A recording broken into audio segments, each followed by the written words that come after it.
So we got more leaks coming out of the Supreme Court. They're not nearly as egregious as the first leak. The first leak we saw was, for the first time in history, an initial draft had been released to the public. But this draft on the repealing of, or the overturning of Roe v. Wade was from February. So a lot of people were thinking, look, maybe it will have changed by now. It's certainly going to be a different argument because the justices have weighed in. We now have several conservative clerks telling the Washington Post that the justices who have voted to overturn Roe and Casey have not changed their minds. Clarence Thomas says they won't be bullied. And of course, this is resulting in continued outrage and people on the left losing their minds. It's I got to be honest, it's very strange to me because all this does is return the issue to the states. It's not a ban on abortion. Several states will ban abortion, but these are overwhelmingly Republican states anyway. And the urban liberal women who are freaking out don't live in these places. I understand some of them may, and they may be concerned about it. But I just think we're not getting a real argument for the most part from the people screaming no more dating and they're on a sex strike when that's literally what conservatives would prefer in the whole issue. So anyway, the conflict is rising. We have a new theory out of NPR that it was actually a conservative justice that leaked the initial draft in order to force the conservative justices to retain that position. Otherwise, it would appear that they were swayed by the public. So we'll talk about that. We'll talk about the riots and the violence that have happened at these pro-life centers and NGOs. We also have protesters planning on going to more homes of Supreme Court justices, which is it's illegal. But, you know, you guys think anybody's going to get arrested? I really doubt it. And then we have Elon Musk, who said he might die in mysterious circumstances. And then, of course, there's the food shortage and a whole bunch of other stuff like that. So it should be interesting. Joining us to talk about all of this is Daryl Cooper. Do you want to introduce yourself, Daryl? Yeah, my name is Daryl Cooper, as Tim said. I am the host of the Martyr Made podcast and the co-host of The Unraveling with Jocko Willink. I live in San Diego, and I make podcasts. Right on. What do you usually normally talk about? Like, what's your... So Martyr Made it's a long form history podcast. Episodes that come out every several months. They're 3, 4, 5, sometimes 7 hours long. I dig deep into historical topics. Sometimes I'll pick one. It'll be a single episode. Like my most recent episode was about Nietzsche and Dostoevsky and how their ideas and biographies kind of have interplay. But sometimes I'll do 7 episodes on the Jonestown cult or 6 episodes on the Israeli-Palestinian conflict. So. Oh, wow. Yeah, before the show, you were talking a little bit about Jonestown. So we probably have a lot to talk about because I usually refer to a lot of these people as cultists. You know, so we'll talk about that. And thanks for hanging out, man. Thanks for having me. We got Seamus. Seamus of Freedom Tunes. I make cartoons on a channel called Freedom Tunes. If y'all want to, go check that out, I think you'll enjoy it. We're going to be uploading a cartoon on Thursday, and yeah, man, this situation is hilarious. The idea of like a sex strike, as if conservatives are going to hear, they go, no, please, anything but that, liberal women. Like, it's so ridiculous. And also, it's really offensive to women to assume that all of their political capital is just having sex. Like, to imply that you view that to be a woman's role in society and what they're good for and the way that they should affect political change is really objectifying. It's like men will respond to this. Huh. Yeah. And all the conservatives are like, we agree with it. Yeah, like, stop. Like, get married. Yeah. I'm just double checking, but Lysistrata is the Greek play that was about the women refusing sex to the men so that they would, I think, not go to war or something like that. And it was a comedy. You know, it's just the entire concept of the society of women not having sex anymore is hilarious. It's ridiculous. I don't, it's also blackmail, but we'll see if it works, I guess. I want to show you guys before we get started. Tim got this for me. It's a note, a $10 note from the Bank of Columbus, Georgia, before the Federal Reserve existed. States used to issue their own currency. Well, that's a bank. It's actually a national. Yeah, this is a national currency issued by a bank. Yeah, so I was at a collector's shop, and the guy said this is pre-Federal Reserve money, and I was like, oh, I got to get that for you. He said the magic words. Yeah, Pre-Federal Reserve. Yeah. Well, hey, good to see you. And I'm also here in the corner pushing buttons. I just wanted to weigh in on this conversation about a possible sex strike, and I think that these ladies are using this as an excuse to pretend that they're getting laid. I don't believe any of them are actually getting any. That's my 2 cents. Well, as an aside, there's a meme from conservatives where it's like the women going on a sex strike, and it's a bunch of like frumpy, purple-haired women. Yeah. And then it says the women not going on strike, and it's a bunch of like busty Trump-supporting women. So, I mean, look. Last time I brought this up, the Young Turks were very offended, but then confirmed what I said was true. conservatives tend to be more attractive than liberals, according to multiple studies. That's right. That doesn't mean every conservative, doesn't mean every liberal. There are attractive lefty women, there are attractive conservative women, but it's a tendency among both males and females. And the Young Turks got really mad at me for saying it.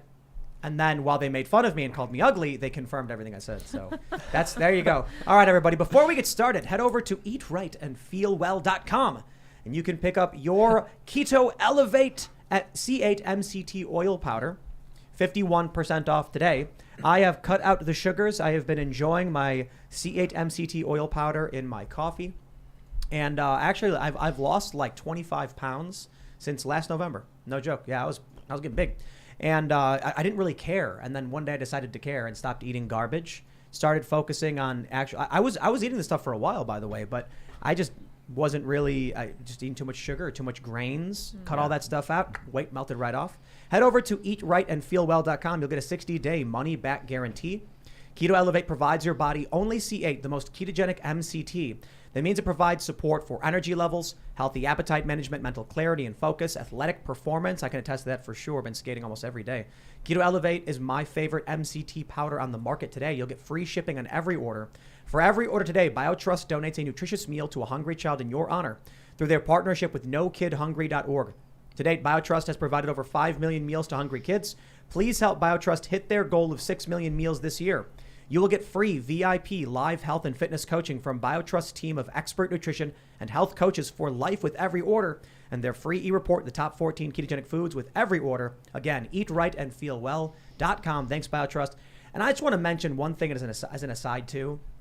Every so often I'll have a cheat day where everybody wants to go out to eat and the food options are, grainy or sugary, but I'm like, it's no big deal. It's like, I've been eating really well all month, and then I'll have that one day where I'll eat something sugary and I'll eat something with bread in it, and then I just feel like someone smacked me in the face with a plank of wood. They call it cheating for a reason, because Right. you're not supposed to do it. It actually just feels miserable after doing it. And I'm experiencing it right now because we went out to eat for Mother's Day, and I was like, we got to get the best of the best and the fancy desserts. And now I'm just like, what's wrong with me? So anyway, I read an article one time that said that that's actually scientifically good for you, and I don't know if it's true, but I was like, I'm going with that. a cheat day. Yeah. Well, I guess the idea is that you overload, so you get everything you might be missing. So I think I was actually low on iron. Ian mentioned that to I me. think I'm low on iron. Yeah, iron's So big. I was like, oh yeah, because I didn't eat a steak for a while. So I was like, because I was eating eggs and bacon. We actually have cast iron pans. You're supposed to cook in your cast iron pan to get more iron in your diet, I've heard. Really? Yeah. Well, anyway, head over to timcast.com, become a member to help support our work. We have brought on a couple new opinion writers and journalists. As of recently, we got the redheaded libertarian who's been writing, and Josie has been writing up really amazing stuff. You'll definitely want to check this out because she wrote something really interesting on property rights of slavery and abortion. It makes an interesting point that arguably people who believe in abortion after the second trimester would probably not have been abolitionists, which is interesting because we'll talk a little bit about that in the arguments. But if you become a member, you're helping to support our writers, our columnists, and you will get access to exclusive segments of this show Monday through Thursday at 11 p.m. These are the uncensored and not family-friendly versions of the show where people are like, wow, you guys kind of go over the top on that. But it's really, let's just call it candid swearing, brutal conversations. And don't forget to smash that like button, subscribe to this channel, share the show with your friends. Let's jump into this first story we have from Mediaite.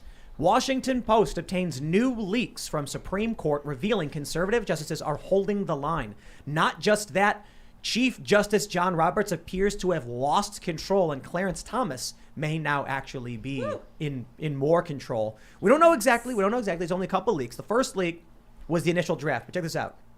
Mediaite says, oddly, the article itself appears to include another leak, which is clearly reported to have come from conservatives close to the court, who of course spoke on the condition of anonymity.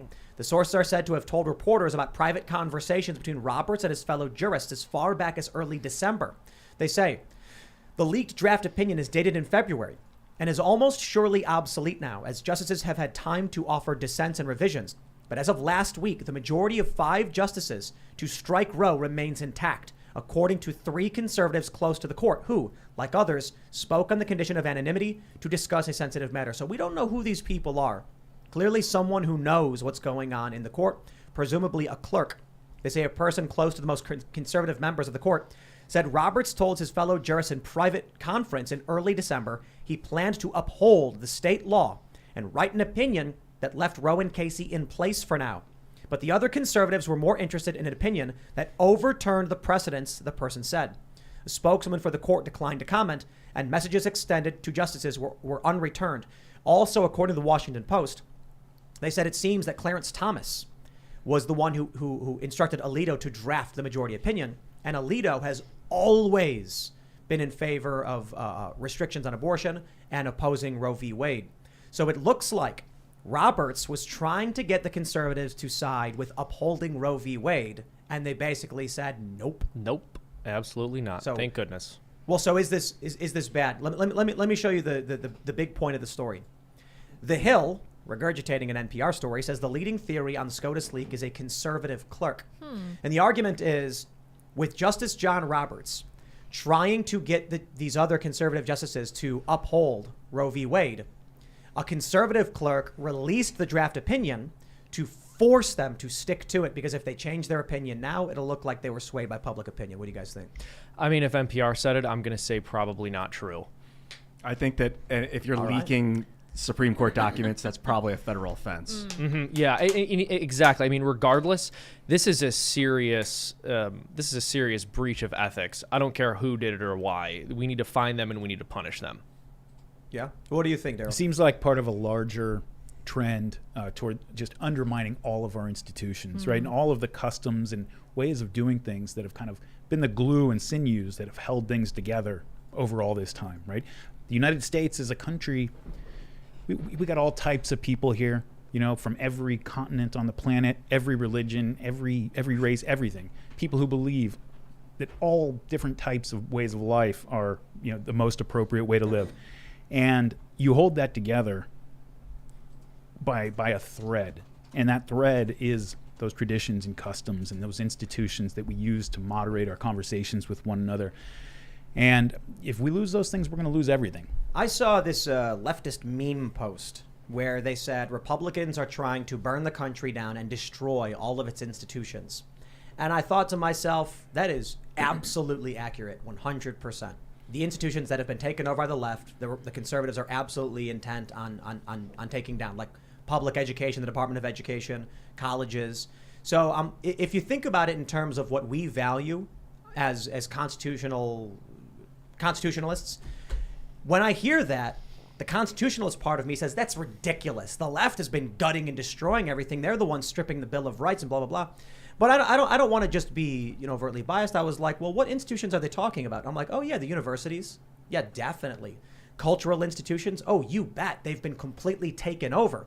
So I think conservatives would love to see the universities falter. Well, but when we're talking about courts, when we're talking about the rule of law, that's absolutely not true. It's the left that's doing that, in my opinion. Yeah, and there's two different layers to institutions, right? There's Harvard University, and then there's education in the United States. Or there's the Washington Post, but then there's journalism, which is an institution. Right. And they certainly want to burn the Washington Post and Harvard down.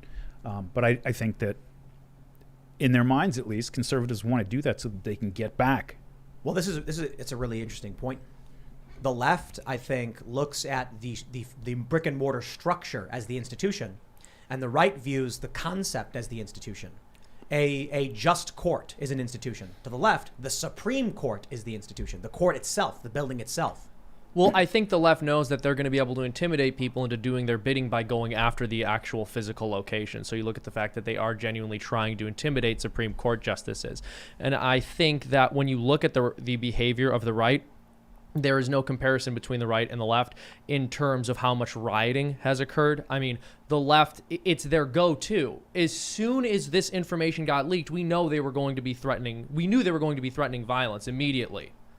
I feel like the locations are points of vulnerability within the institutions, and like we put so much faith and trust in these people at these institutions, like the president of Harvard or the Supreme Court justices, that if they get tweaked or bribed or something, or if they leak something, the entire system falters. In social media administration, we have a thing called trustless systems, where you don't have to trust that someone has your back or that someone's going to make the right choice. The system is in plain view. Everyone knows what's happening. It's automatic. And I think maybe that our government needs trustless systems as well. I think, just going back to my point, how the institutional, the establishment left and many on the left view the existing structure as an institution. Like the Washington Post is the institution of journalism, whereas the right wants to restore the actual institution of journalism. And I think those are different worldviews where if you can understand how many on the left or liberals or Democrats think, you'll better understand what their arguments are. That was kind of my point when they said the right's trying to destroy our institutions. It's like, well, think, what must they mean?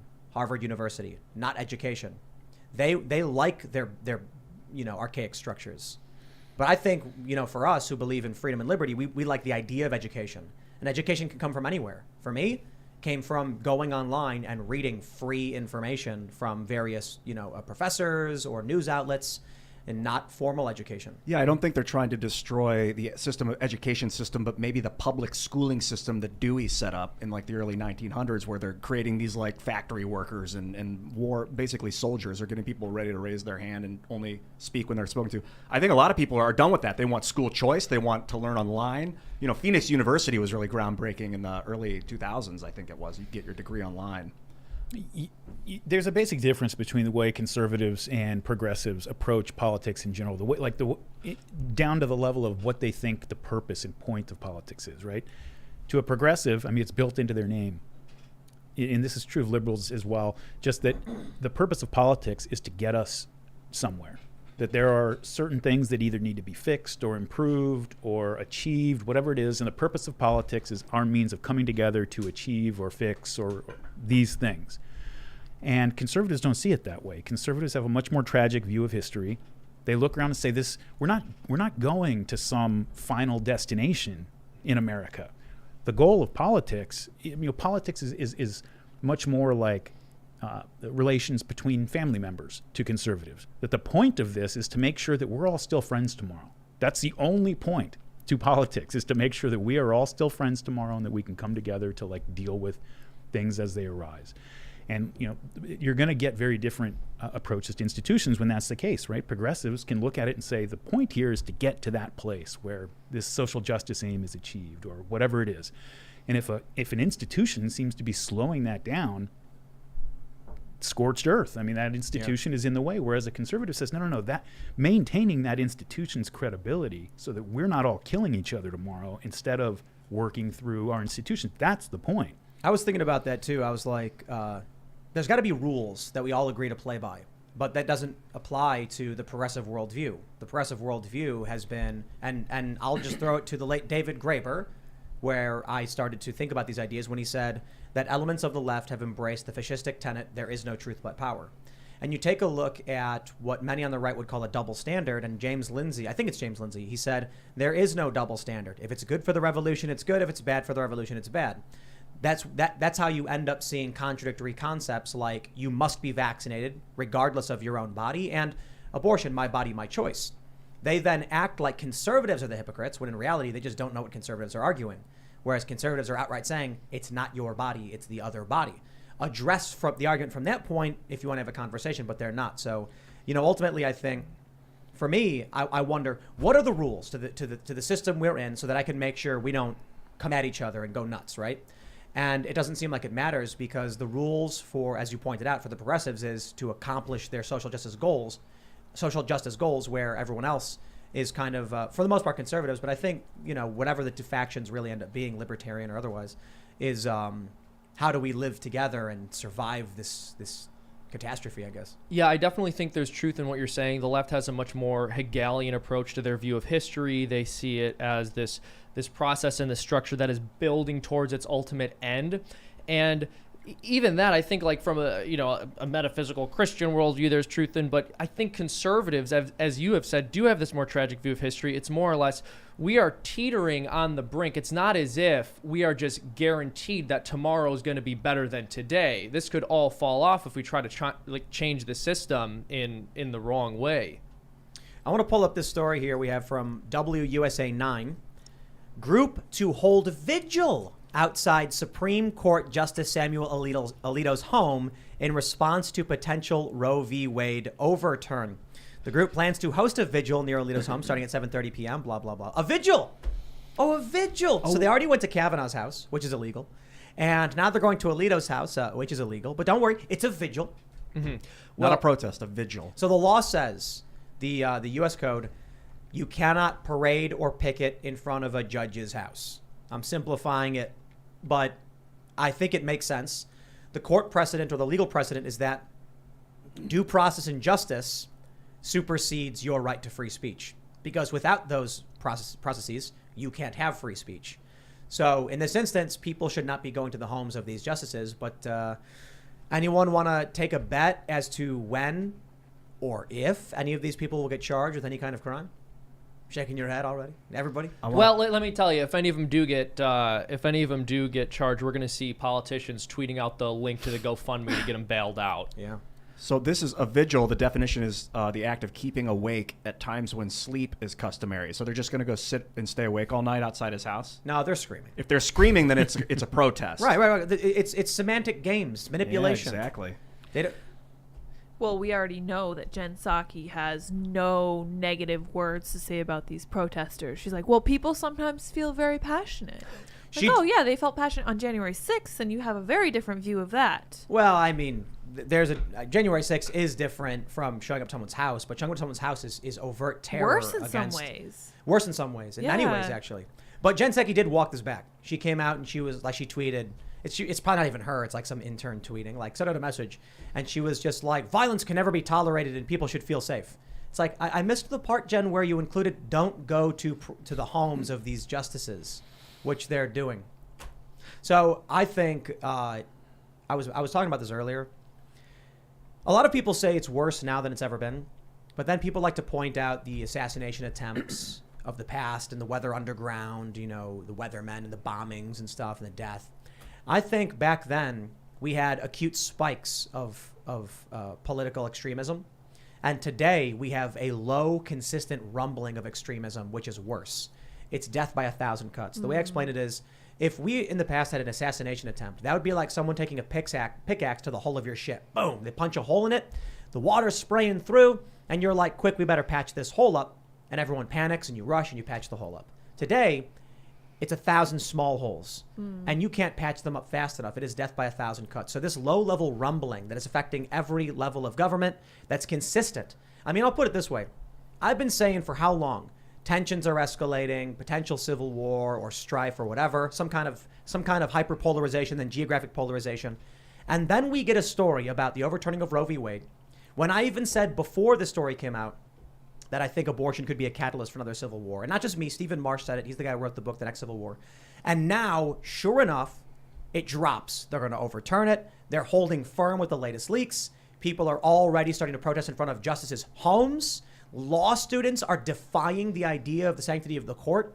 How are we going to pull this together and get past this in any meaningful way? It's really hard to reestablish deterrence once it's been lost, right? And that deals like in the international arena with military strategy, whether it's law enforcement or just basic norms and ethics. Once one side, you know, it's like that driver that everybody hates who just kind of realizes that I can actually just cut everybody off and I can just cut across traffic and make turns as long as I don't get caught by I might be inconveniencing everybody else, but I'm going to get to where I want to go quicker than anybody else. And he realizes maybe on some level that if everybody started doing that, then nobody's getting anywhere that they're trying to go. But he knows that the good faith of those other people means that they're not going to do it. So he can get away with it and he gets there. And once you have kind of allowed that to metastasize and become normal for certain people, or even, you know, it can spread. I mean, the real frightening thing that people have been talking about for a long time is that what happens when the right starts acting this way. Now, they have there are reasons that they wouldn't, ideologically maybe. There are also, obviously, we see January 6th, there are law enforcement reasons why they wouldn't do it. They get treated very differently. But if they just decided to ignore that stuff and they started responding to things violently and they started showing up to judges' homes they didn't like, at that point, you've lost control of, and the only way to regain control is to probably use a pretty extraordinary amount of force, because you have a bunch of people who don't think that you're going to do it. It would. I don't think that could solve it. If the federal government or law enforcement cracks down on the left and the right, it would just exacerbate the hyperpolarization. So you have January 6th. It's bad. I mean, people should not have rioted. The people who mindlessly trespassed when the cops opened the door for them shouldn't have, in my opinion, been charged, because these are the MAGA Mimas. Already, one guy got his charges dropped because the judge was like, the cops let you in. What am I supposed to do about that? There's going to be a lot more like that, but there are a lot of violent people who should be charged. So that's bad. You see people who are facing solitary confinement, people who have been locked up for over a year for this. Then you look at the left. You had the insurrection on January 20th, 2017, where hundreds of people were running through the streets, smashing things, starting fires, torched a limousine. These people not only had their charges dropped, the city was forced to pay out to them in a lawsuit. Now, you can chalk up a lot of this to the fact that they've been organized. The left has organizational power and collectivist power they've been dealing with for a long time. But when you see the FBI agents going to Bubba Wallace's, I think that's his name, right? The NASCAR guy over a garage pull rope. Yeah. But then you see these people showing up to judges' homes and there's no law enforcement action, or the people who were throwing firebombs at federal buildings, some of which have been charged, mind you, but many who haven't. It is lopsided. The right gets angry and says, we have no justice. If the right starts acting out, which they did on January 6th, and then the boot comes down on them, which it did, what you have done is you have struck through the heart confidence in the American system. If there is no justice for me, then what's the point of participation? Yeah, well, and so you mentioned that there were certain individuals there who basically had the doors opened for them by the police. They walked through. I think a large section of the country knows that at this point. They also know that there were people who didn't engage in any kind of misconduct of any sort who were put on trial. So, for example, we have Marjorie Taylor Greene is a fantastic example, who was, I believe they were trying to smear her as an insurrectionist and actually get her charged so that she could not run in her state. So the idea is to get people who would otherwise protest peacefully or be involved in, trying to bring about civic change to just stay home so long as they have a certain perspective. And of course, that perspective is a conservative one. I want to bring up this op-ed from over at timcast.com from Josie, the redhead libertarian. She writes, if you're pro-abortion after viability and ever wondered if you would have been an abolitionist, I have some bad news for you. She makes an interesting point about Roe v. Wade and Casey, and that basically Roe actually did entertain the conversation around viability. Quote, this is from Roe v. Wade. As we have intimated above, it is reasonable and appropriate for a state to decide that at some point in time, potential human life becomes significantly involved. The woman's privacy is no longer sole, and any right of privacy she possesses must be measured accordingly. And according to Roe, the 14th right to privacy clause is not absolute regarding pregnancy.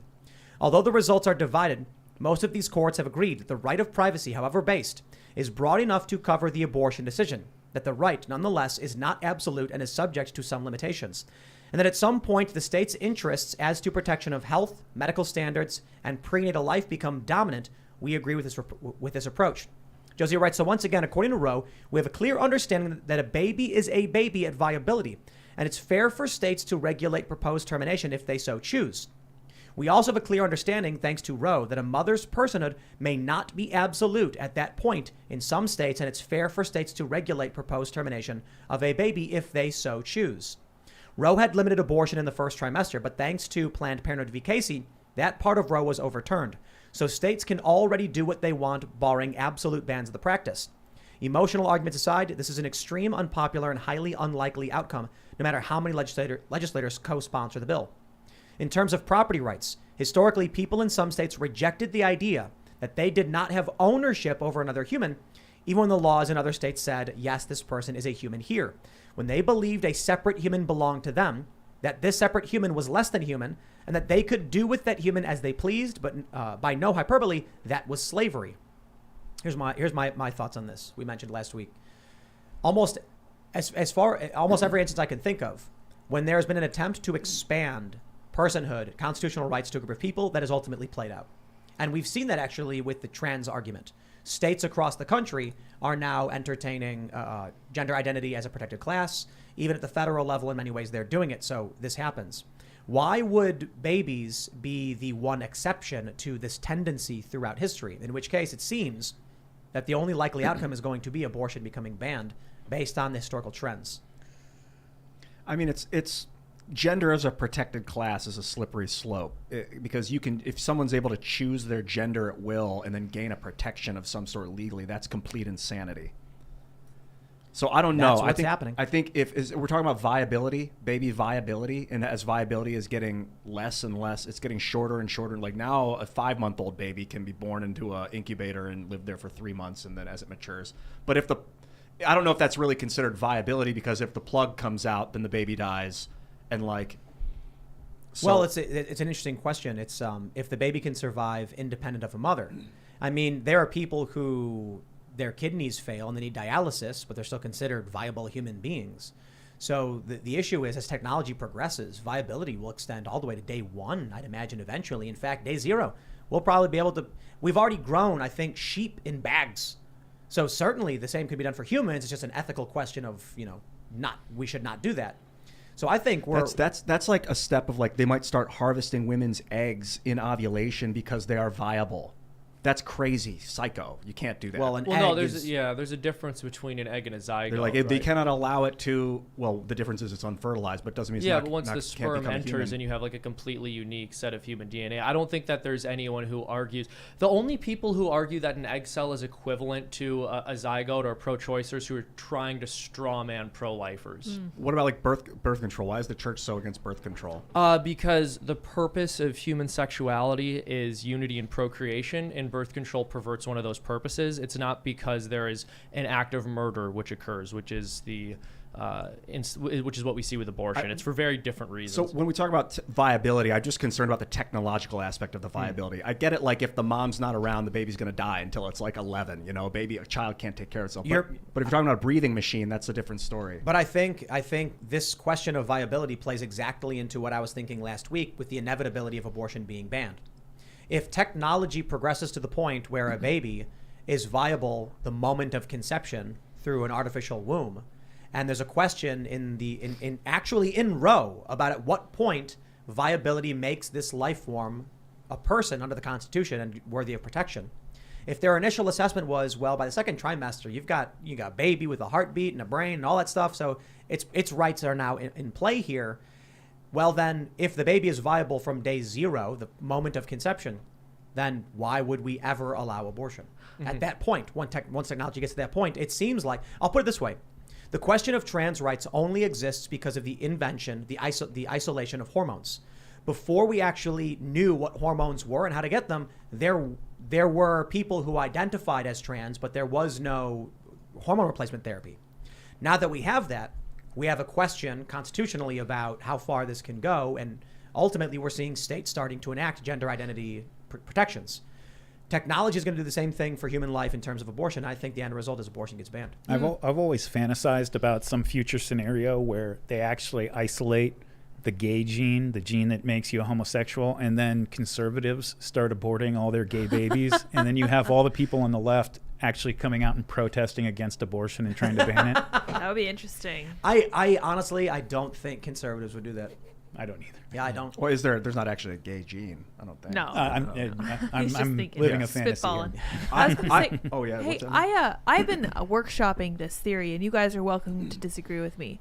But one of the reasons that human infants are born and it's so difficult is because their heads are huge, and the reason that they're born so early is because, unlike baby giraffes and baby elephants, we don't just get squeezed out on the savannah and start running immediately, because we have huge brains.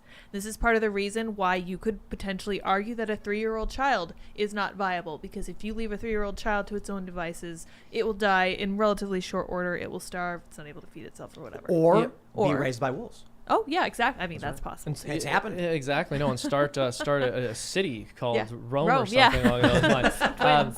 I also, viability is a very bizarre way of determining when a person should get rights for a number of reasons, but I think most importantly because one of the entire, if not almost the entire reason that we recognize rights politically is to protect the weak from the strong. So the more vulnerable a person is, the more necessary it is to extend rights to them. So to look at viability and say they're actually particularly vulnerable at this point, so we're not going to extend the right to life to them, is completely self-defeating. It's a luxurious way of looking at it. In like tribal society, old war society, the most vulnerable will be killed off immediately because they're going to hold the tribe back and get it killed. Exactly. Their rights were not recognized. But we don't want to live in a society where somebody is killed because they're quote unquote holding us back, or because they require more resources, or because they can't produce as much. And Ian, this is not Sparta. No, that's right. Well, you said it like a Spartan, Tim. Madness. I couldn't. Well, you can't do it aggressively because the joke is it's not Sparta. Yeah. This is not Sparta. We don't put our children. What the baby would be born like put in the woods Yes. for like a day, and if it didn't survive, they're like it was weak. I guess viability maybe is, can the baby breathe on its own? After you suction out its lungs, can it just lay there and breathe? There are people with no lungs. There are people who have lung damage and they get put on special machines. So like for a healthy baby, not for one with a deformity of some kind, but like a healthy, fully formed baby, at what stage of its gestation can it start to breathe on its own? There are people who are born missing certain vital organs, and we find ways for them to survive and live. But those are I mean specifically for like healthy term babies that are 5 months or 4 months. At what point? I don't think you can define viability based on that criteria. If you have like a loved one on a machine and they can't breathe, you can pull the plug. And if you have a guy with a pacemaker, or you have someone with insulin shots, like, come on, that's not an argument. There are diabetic people who have insulin pumps, Bluetooth, with tubes going into their bellies, and that machine is keeping them alive. Well, they can make the choice for themselves. It's the people that can't make what either about, their what about brain. A baby? Babies and people that have no brain. Basically, they can't choose for themselves. So other people have to decide: are they going to pull the plug? And other people decide: are they going to abort the thing? I don't think you can define. I don't think viability is a criteria for rights or anything like that. I just don't see it. Well, you can pull the plug on someone that's in a vegetable state. You can pull the plug on a diabetic. If they're unconscious, maybe. No, a 6-year-old doesn't know how to get insulin. You've got to provide it to them and make sure you're the one administering it. I think that's murder. If you don't give your 6-year-old its insulin and it dies, if you have a baby on a ventilator and you shut the ventilator off, that's murder. If it doesn't have brain access, it can't make that decision. So someone else has to do it for them. A 6-year-old can't make the decision either. Well, technically they can. They have brain activity. I'm just talking about people without brain activity, or like babies in the womb where you can't communicate with them. There are people who experiences loss of brain function and go into comas for very long periods of time, and they recover. So it's like if you unplug them, you're killing them. And the challenge morally is that sometimes we're like, is this person going to recover? And people have to make a hard decision about whether we say it's time or it's not. And the scary thing is sometimes after long periods of time, years, people do recover. So do you want to be the person pulling the plug? But my point is, it's legal to pull the plug in those situations. If it's someone that's healthy, it's not legal to have them killed. Okay, that's a good point. And an unborn child is healthy and they're developing. They're just not at a stage of development where they can make choices. So that's a different scenario. So in the environment of if they're taken out of the womb at 4.5 months, they're not going to be healthy. But if you removed them from the womb, I mean, they could be they're perfectly healthy at that stage of development. But relative to their environment. And that's also part of why you can't remove them. I mean, you can't remove someone from an environment where they're perfectly healthy and say, you know what, I'm not going to give you the treatment that you need, given the fact that I just stripped you from the environment that's good for you. I think the legal argument would then be, you can remove them so long as you replace 100% with what you've taken from them. Right. So if we get to the point technologically where a baby can, at whatever stage, be it 1 week, 2 weeks, or even 1 day, be placed in an artificial womb, I think the termination of the baby becomes illegal outright. Now, abortion, in some sense, like the removing of the baby from the womb, I think becomes overtly legal at all stages at that point, because then the baby will always survive. Right. I truly believe if they do that day one, you can take it out and put it in a machine, that it's going to lead to people harvesting eggs and saying you cannot ovulate. It is illegal for you to ovulate. No, come on, man. Now, that's absurd. I know it sounds absurd, but the CCP does stuff like that. Maybe the CCP might do crazy stuff like that. If we start legislating that they have to give this 1 day old thing to the world, and then like, why not day 0? Why not day -1? Because the point would be when life begins at conception. But those eggs are alive; they're just not human fertilized. They're not. It's living tissue. It's when an egg is fertilized, Ian. When a man loves a woman. Yes. Right? Life begins at conception. An egg is a component of the creation of life, but it is not the life. Well, it's a piece of living meat or whatever it is. It's the egg itself. I don't know what it's composed of. I think the question is there's no potential. There's no potential life. So that's what it is potential life. Now, only when it meets with the sperm and then it becomes then it's kinetic fertilized. Life. So like I got eggs from the chickens. They sit on the shelf until they rot and explode. Yeah, there's no potential there unless they're fertilized. Oh, I disagree. And even if they're fertilized, they require specific conditions. But anyway, let's move on. I think we'll just. I mean, Daryl, what do you think? You've been listening. Well, I think this is obviously an incredibly complex moral question, right? Which is why I think the conservative perspective on this is not to seek a maximalist position, trying to ban abortion or drive it back to the first day after fertilization, but to recognize the complexity of it, recognize that there are probably irreconcilable views that people are going to have, and allow Alabama and New York to have different abortion laws that they work out through the discourse in their democratic processes. You know, I think it's going back to the idea of like the way conservatives look at politics as something that we engage in to make sure that we all wake up tomorrow and we're not killing each other. I think that's in that sense the conservative way of approaching it. I mean, because if the way humans gave birth was a woman got fertilized and then the egg like popped out and then you put it in a plastic bag in the fridge and then it grew into a human. Like after that was just how humans, evolved, say, to then we wouldn't allow abortion at all. You would have it there in the bag that came out the first day and we'd be like, no, you can't flush that thing down the toilet. We'll take it or whatever. But you can't do that to it. This question only becomes really relevant because you're dealing with a very real rights claim, a woman's right to control what goes on with her body. That is however anybody feels about abortion. You have lots of people, I think, libertarian types maybe, who are anti-abortion, but they're very they want to end the drug war because they think that a person wants to put something into their body, then they should be able to. It's bodily autonomy. It's a real argument that that conservatives, I think, have more recently done a better job of dealing with. But it's something that it does have to be dealt with. I mean, you're talking about just basic rights when you're talking about somebody's ability to control what happens with their body. I want to jump to this post here from our good friends over at 2X Chromosomes on Reddit.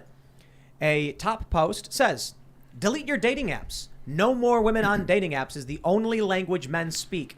Plus, the less time you spend on Tinder, the more time you can spend protesting at the courthouse." Edit. "To all men coming on here crying about how you're against this, of course you are. That's the point. F off." You know what I love about this? The kind of guy that's going to go to these women and be like, "Please don't leave the dating app, but I'm for abortion." Like I'm an ally. I'm an ally. It's like I'm a good guy. they're just angering their own side.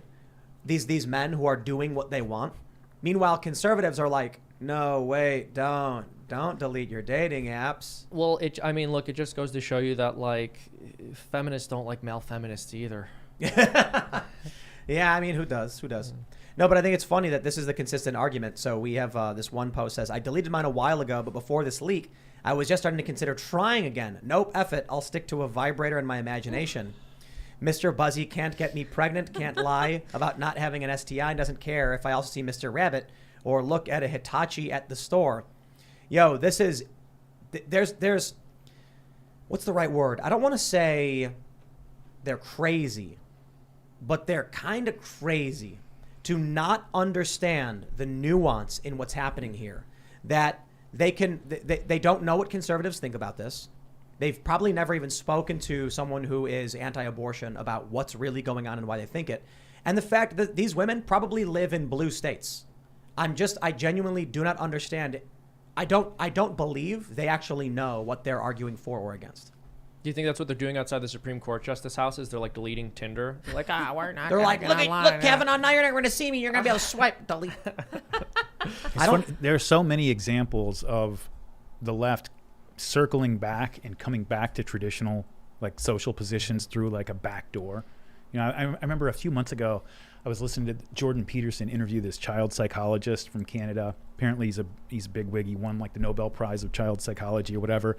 And he was he deals with designing state interventions for children in disadvantaged homes and studies how this affects their antisocial behavior, their violent behavior and stuff as they get older.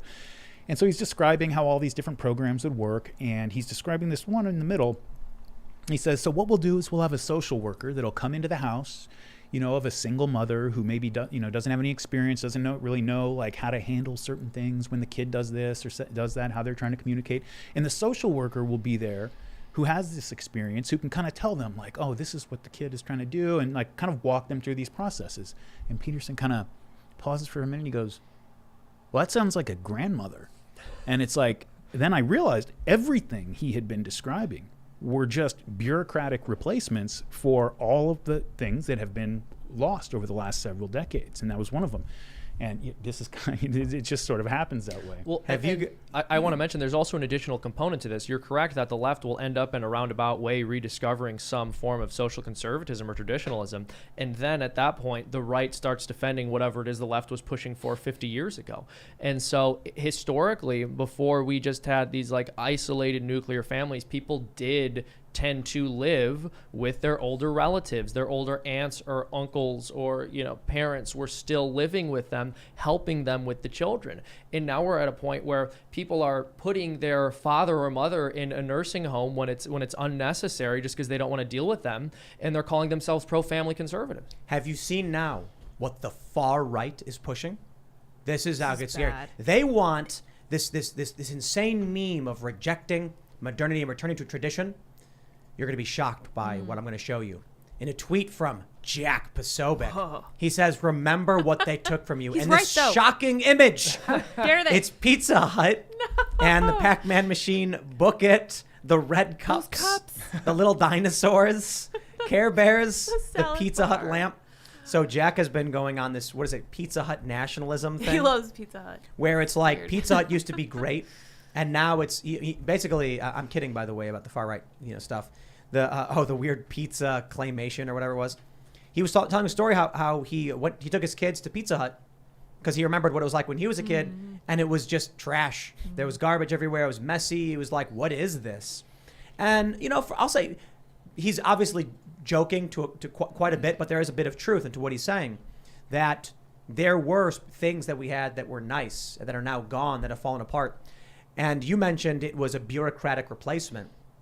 Daryl, you're talking about a grandmother and the state's replacement. I kind of feel like that's where we're going, where Pizza Hut still exists, but you go inside and it's a dry shell, lacking flavor, lacking anything other than you sit down, here's your pizza, get out. The same thing happened after the 1960s. You go to 1973 is when George Lucas, who was part of the New Directors movement, like these rebellious Dennis Hopper, like all these new director types in the late 60s, Easy Rider, all that. George Lucas in 1973 makes American Graffiti, which is sort of, it began the sort of the cult of 1950s nostalgia, right? I don't know if you guys have ever seen it. It's like as much of a stereotypical kind of 1950s childhood movie as you can imagine.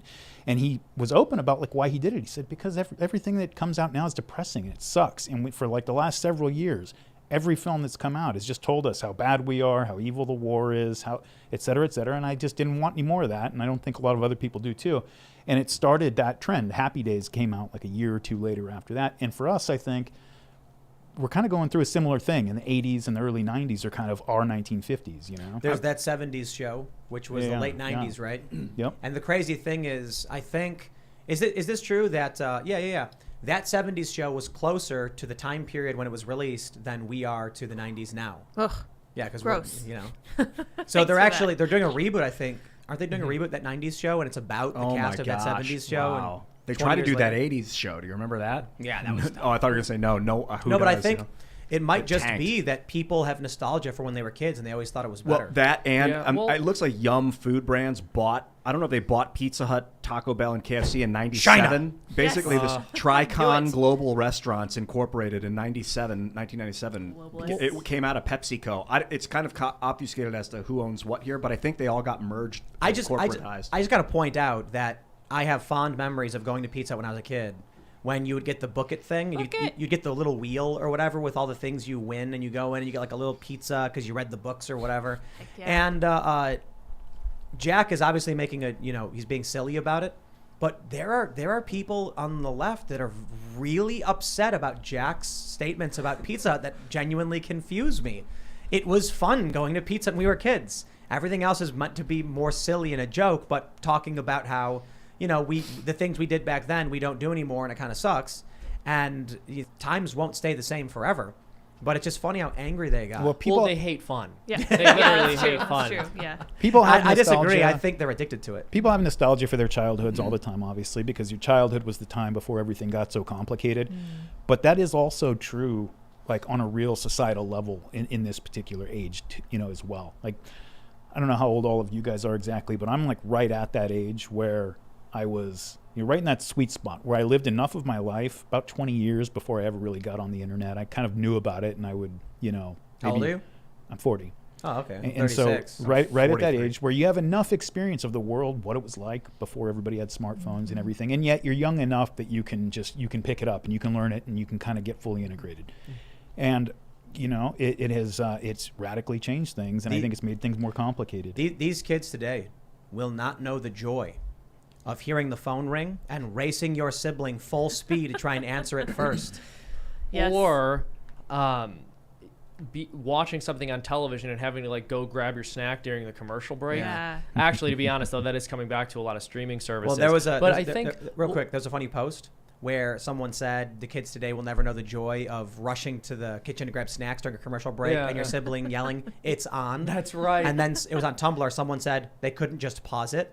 And then someone said, "Oh, my sweet summer child." Oh, but that's hilarious. But I will say I do think there's more to it than nostalgia. So you mentioned the filmmakers of the 70s, and I've heard it said that part of why Star Wars was so successful, and I'm not really much of a fan, but I've heard it argued part of why it was successful is because in that era, in the 60s and 70s, so much of what was being produced was depressing, but also sort of morally ambiguous. They didn't want to have a clear-cut good guy, bad guy narrative, but Star Wars leaned very heavily into that. And now you see a lot of fans arguing online on Twitter that we need to have the gray Jedi and this series needs to be more about moral ambiguity, even though a huge part of what made it successful was the fact that they were willing to draw clear lines between what's good and bad. It was kind of a story of Christ. Star Wars, the first one, Luke was fighting against the Empire like Jesus did, and he had magic powers like Christ did and stuff like that. Well, it's a hero's journey. Yeah. The hero's journey is very much. But I want to make a point. There's a meme where the NPC guy says, "Who radicalized you?" And then the Chad guy says, "I'm just a normal person from 10 years ago." A bunch of people on the left were like, "See, that proves you're conservative." And I'm just like, bro, top surgery for 14-year-old girls. There's a big difference between being progressive and just like having no control. And my point was, the eugenics movement of the progressives in the 1900s died and was considered amoral or immoral and unethical. Just because the progressives think they're going to win doesn't mean their ideas are good. And just because you oppose them doesn't mean you're a conservative. You technically, I'd argue, if you're a progressive, you hold values from the early 1900s. That sounds a bit conservative. Well, artificial insemination is eugenics. I brought this up before, and people messaged me and were like, "Thank you." That kind of got glazed over. Well, unless you mate with the very first sexually available person you meet, then you're kind of a eugenicist, right? Well, but I mean, if we're any selectivity at all is like you're doing a little engaging kind of. But hold on, look at women going to sperm banks and then getting a catalog of the males to choose from, right? So I understand the argument that like a woman will make her choices, but eugenics, I think, is better defined by preventing people from procreating. Yeah. And so I think it's choosing who they procreate with, whether it's no one eugenics or... was about good breeding. The idea was that you would have the best possible breeding. Now, obviously, men and women both select their mates. So when a woman goes to a sperm bank and she's like, here's the catalog of men, it's like a guy wearing a suit, it's like IQ 145 and he's six-figure salary. It's an extreme version of female selection, which it's like, okay, it's a weird modernity thing. But I think eugenics is really sour and bad when it was like, we must prevent this group from having kids or terminate the children that may have these traits. Yeah, that's the ugly head of eugenics, that's for sure. Yeah, mate selection, I think, is normal and fine. You know, a woman's going to be like, honestly, dude, I don't want to have a baby with you. It's like, well, that's life. It used to be like the parents would choose who the kids married for most of history, I think. So it's relatively new. And we found that to be wrong. You know, we did away with eugenics in terms of parents choosing who their kids would marry and dowries and all that. And then we also decided you should stop people from having kids, which is what Margaret Sanger wanted to do. Well, like look, whatever you want to argue about from the left, they want to say she wasn't racist, whatever, fine. But she did argue literally and fought very hard to stop certain people from having kids. Yeah, no, she was absolutely racist and she was eugenicist. But I wouldn't argue that arranged marriage is eugenics because they were not selecting the partner for their child necessarily on the basis of something like genetic fitness. It could be this is a morally virtuous person and so I want my child to marry them. Or the dad is rich. Yeah. Right. It depended on the choice of the parent. They could be like, I want you to have the most beautiful wife, but usually it was for money. I mean, when it came to the royal families, they did not care for genetics at all. So I wouldn't call that eugenics. Yeah, it's about land rights and stuff. They want the wife to have ownership, like she's going to get the county of Brussels, so I'm going to marry her to my son who has the kingdom of England, Was and then it they'll the- consolidate power. All these kings in World War I were cousins? Is that Yeah. what it was? Yeah. So ridiculous. That's what I hear. Before we go too far away from this Pizza Hut thing, Yum Food Brands was spun up to purchase KFC, Taco Bell, and Pizza Hut, and the top owners of Yum Food Brands are Vanguard, Oh, BlackRock really? at 4%, State Street at 4%, Knew it. T. Rowe Price Associates. Exactly. Yeah, dude, I just want to. When people say that meme reject modernity, embrace tradition, the one thing I will say, I mentioned before, when you're a tourist in key parts of the world and you come to the famous downtown area of some city in some faraway country and it's McDonald's, Starbucks, Gucci, Hard Rock Cafe, you just throw up a little bit. You're just like, what is this? Is this it? The world will have nothing left to offer us. Yeah. There's no adventure. There's no diversity. You know, the left talks about diversity all day and night, but I tell you, when I went to the Bahamas and I was like, I guess I'll go to Starbucks. I'm like, that's not fun. The weird thing is when you're in another country and they only have like little like coffee shops where they're making the coffee and they're burning the bean and it doesn't taste, and you're like, oh, this is all. Then you see a Starbucks, it's like an oasis in the desert, and you're like, I can get a standardized thing that I know what it's going to taste like. Thank God. And you go there and you get a real coffee just exactly like it always tastes. And that's the Boring. upside of this, Dude. standardization. Yeah. Like, I'll tell you this. If I am in some small, faraway country and their burgers are weird and gross, I still will not go to McDonald's. Yeah. Not McDonald's. Starbucks But is it's decent. standard. It has No, good coffee. Starbucks is. It's okay. Starbucks It's okay. cold brew actually really like. I Yeah. think they have quality I gotta coffee. get. I gotta have that because Starbucks cold brew is good. McDonald's though, I don't like Starbucks I don't coffee, though. I don't think of Starbucks as fast food really. I don't ever eat their food really. So I wanted to say before we move on for this Pizza Hut thing, I would think that nostalgia would be the one thing that would be truly bipartisan, that everybody of about the same age would really resonate with. But you were talking about the sinews that hold people together at a very low level. I think this is one of those things. The fact that we can't even agree on some kind of fond childhood memory is kind of crushing to watch. Like, that's distressing that we don't even agree about that. What is wrong with us? I think childhood today is being destroyed on purpose. I think we as millennials have a kind of shared experience in these cultural phenomena from when we were little, like Book It and Pizza Hut. So when Jack Posobiec posts the red cups and the little pan pizzas, many of us go, I remember that. Even if it was just one time you went because your school gave you those little things, like if you read enough books, the teacher would sign off and then Pizza Hut would give you a little free pizza so you'd get it. That's a shared cultural experience. Now what do we have? Well, like The shared cultural experience is all like the weird stuff kids are being taught in schools. Marvel movies. Yeah, well, I was just about to bring that up. I mean, childhood has in some way been redistributed to adults. So we've extended adolescence as far as we possibly could. And Take a I look mean, at- maybe not as far as we possibly could. We're probably pushing to extend it even further. I've been saying this. They are preventing adulthood. That's what's happening, whether Yeah. intentional or not. Puberty blockers preventing adulthood. Millennials have 3%. I fact check me on this one, but there's a meme going around. It's like millennials have 3% of U.S. wealth and boomers have 21%. That sounds right. It's the poorest generation in history. And I think it's because boomers are living longer. And I think it's because millennials were poorly raised. Yeah, I think that's a huge part of it. I also think that it's the case that when you look at the way children are raised today, I sort of mentioned that we've redistributed childhood, right? Because we prolong adolescence.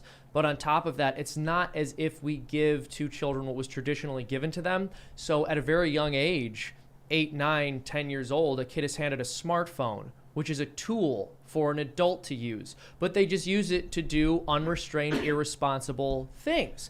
And then they continue to do that until they're 30 instead of using this tool for something productive. So it's very strange, and it's a rejection of responsibility, sadly, and no culture can function once that becomes the status quo. Let's poll the audience in a way that unashamedly promotes the show. Smash the like button if you think kids should not have cell phones. There you go. Yeah, what do you...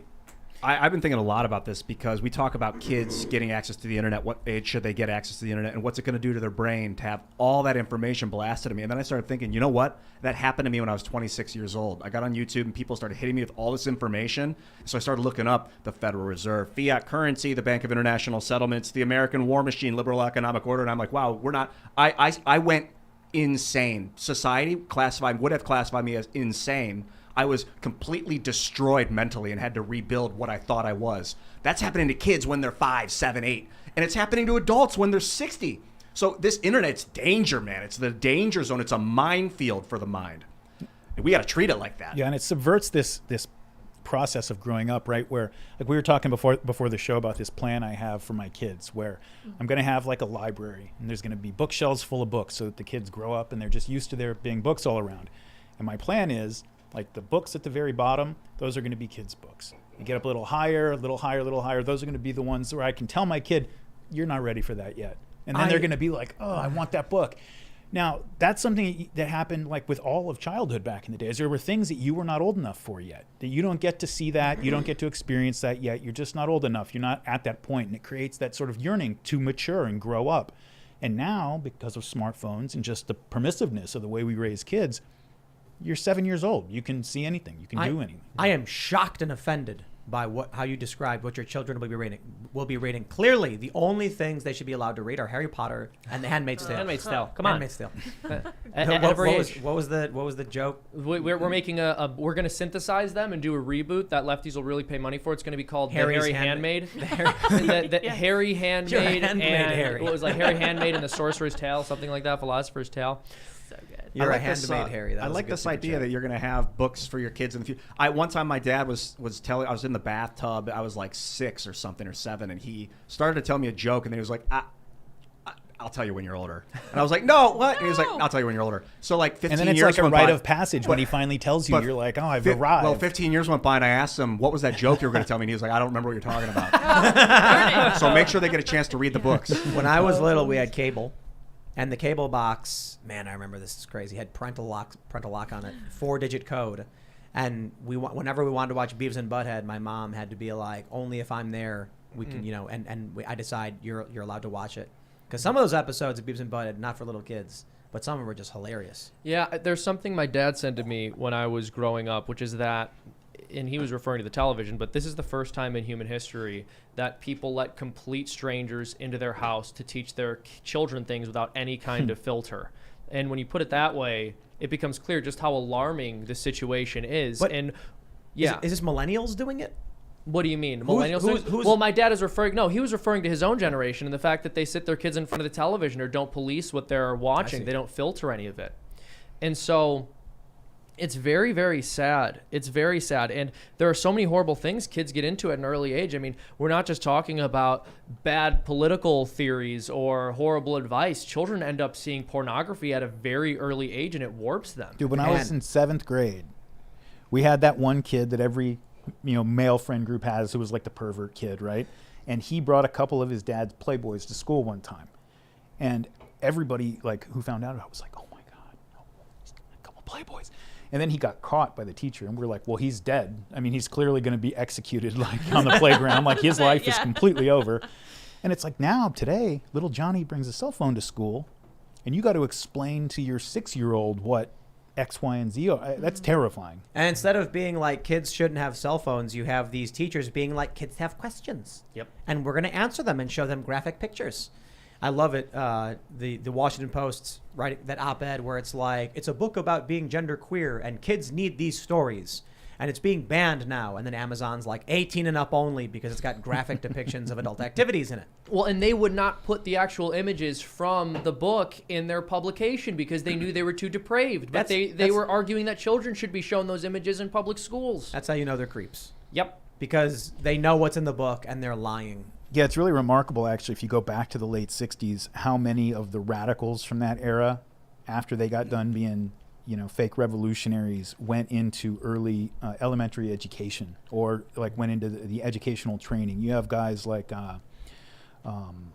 Daniel Cohn-Bendit out in France. He was a big revolutionary 68 guy out there. And afterwards, he went and opened a kindergarten. And then he wrote a memoir about it a few years after that. And he talked about, this is like in the mid-70s, talking about how, there's all of this sexual repression is what leads to fascism and the authoritarian personality and everything. And so if he caught like a couple of his kids like fondling each other or something, he would just sit there and like talk to them while they did it and make sure they were comfortable. Sometimes they would come up and touch him. What? This guy became like a politician in France. Nobody cared. It got brought up sometime in the late 90s. They tried to like use it against him and nobody cared.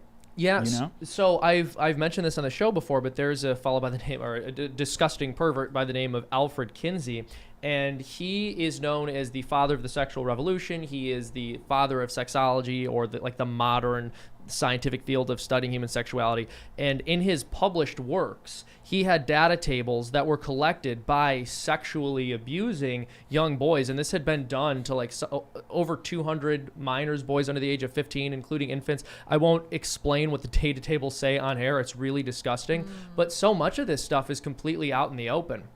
And the boomer generation is comedic in a sense, because I remember growing up watching movies that the boomer generation made about how heroic the boomer generation was. And there's this idea that they were these brave revolutionaries because their parents, who had just lived through the Great Depression and then fought in the Second World War, came home and said, we have some advice on how the world works and you should listen to us. And they said, screw you, Mom and Dad, I'm going to have one night stands and listen to rock and roll. And this is considered this really brave and important revolution. It was just a bunch of spoiled children. It was just a bunch of spoiled children completely tarnishing and squandering their inheritance. I want to bring up this tweet here. It's from me. There's a tweet from Stonewall Jackson I responded to where he says, "This is so pathetic. The new Star Trek show depicts what appears to be the January 6th protests leading to the end of the world and the human race as we know it." I find the clip from the new Star Trek show very interesting. They called January 6th a fight for freedom.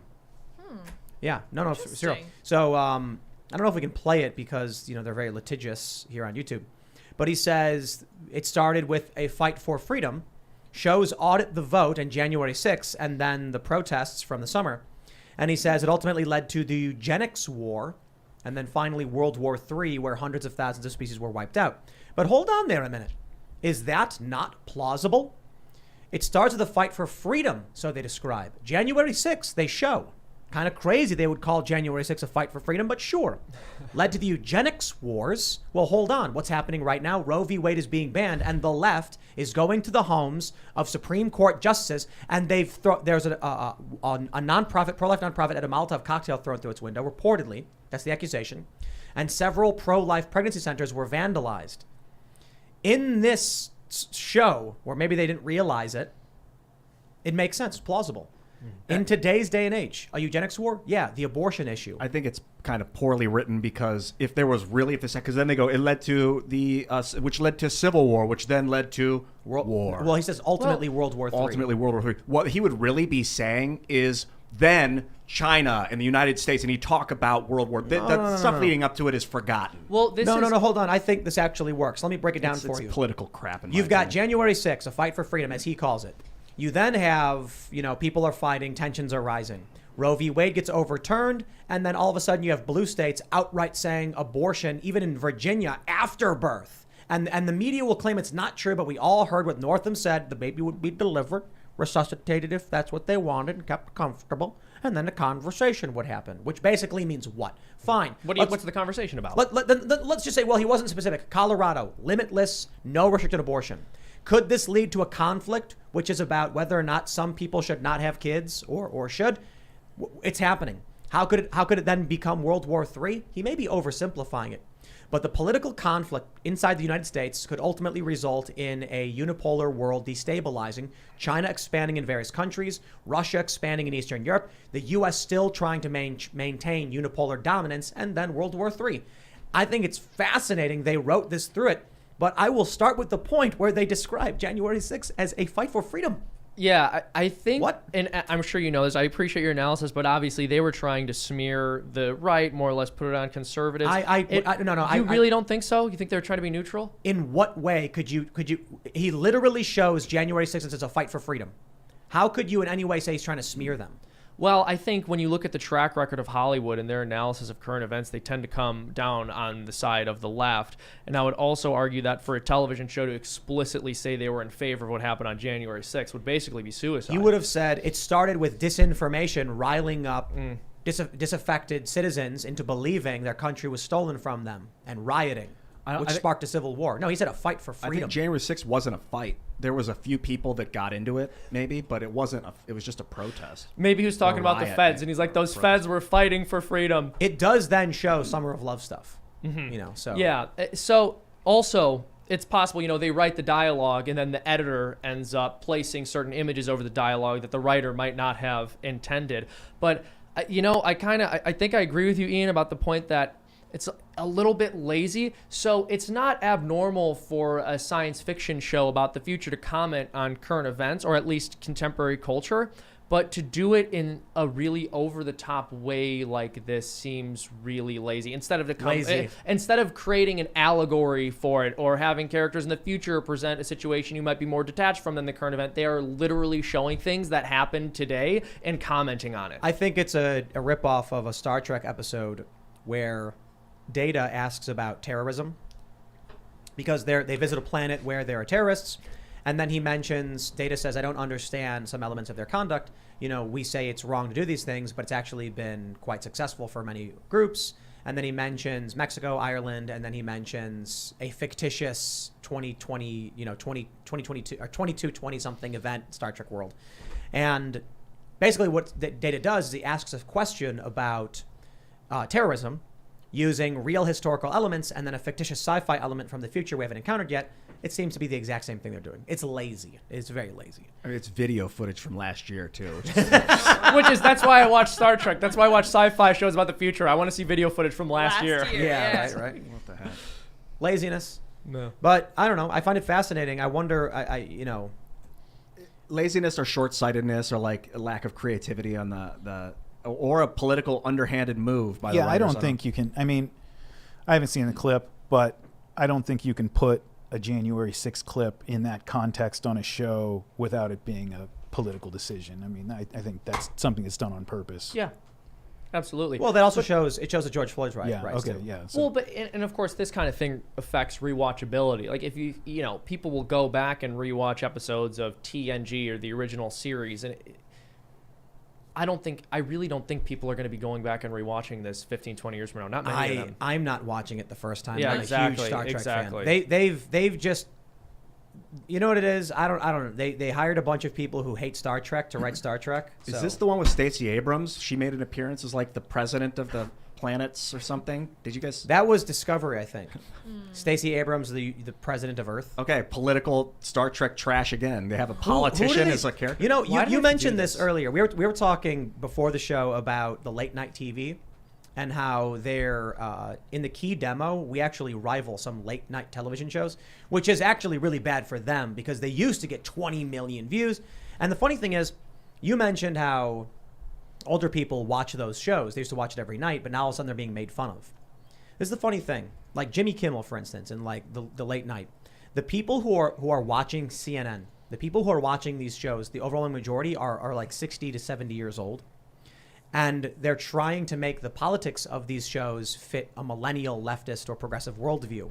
And it's like, well, that's not the boomer generation. So your show used to actually attract tens of millions of people in the boomer generation. You've decided to sacrifice all of that for millennials who consume digital media. They should just be making a new show. They should keep that show with older hosts to keep talking to the older crowd that was young in the 80s when David Letterman was in his 30s. And then they should have a new show, but they're competing for time slots, which is also archaic because people watch stuff on YouTube at any time of day. You don't need it's stuff's on demand now. Industry, I don't know. I don't want to make a generalization about industry being slow to adopt the hot new thing, but the entertainment industry sure is. They were still making me mail headshots in like 2008 because sending a digital thing was apparently they just didn't it was too new, so it wasn't good. Are we just going through the natural progression of old fogeyism where we're like, it was better when I was a kid? Yeah, I mean, I'm 27, but I'm already there. New content is bad. I did hear you say these kids today. Remember the Simpsons thing where Abe was talking to a young Homer and he's like, it'll happen to you too. Yeah. It was like, I used to be with it. But then they changed what it was. Now what it is scary to me. I think kids... It'll happen to you. I think children today are smarter than the previous generation intellectually, and their minds work quicker. and that's the natural progression of evolution. But emotionally, we're experiencing some challenges because of the disconnectedness of the technology. You know what I was thinking though. I wonder if that's true, because I know kids today are still very much passionate about capturing small animals and forcing them to fight each other. Yeah. It's a really big deal. We went to a bowling alley arcade the other day, and all the kids just love forcing animals to fight. Brutally just beat each other, and tons of Pokemon toys everywhere. Yeah. I grew up with Pokemon.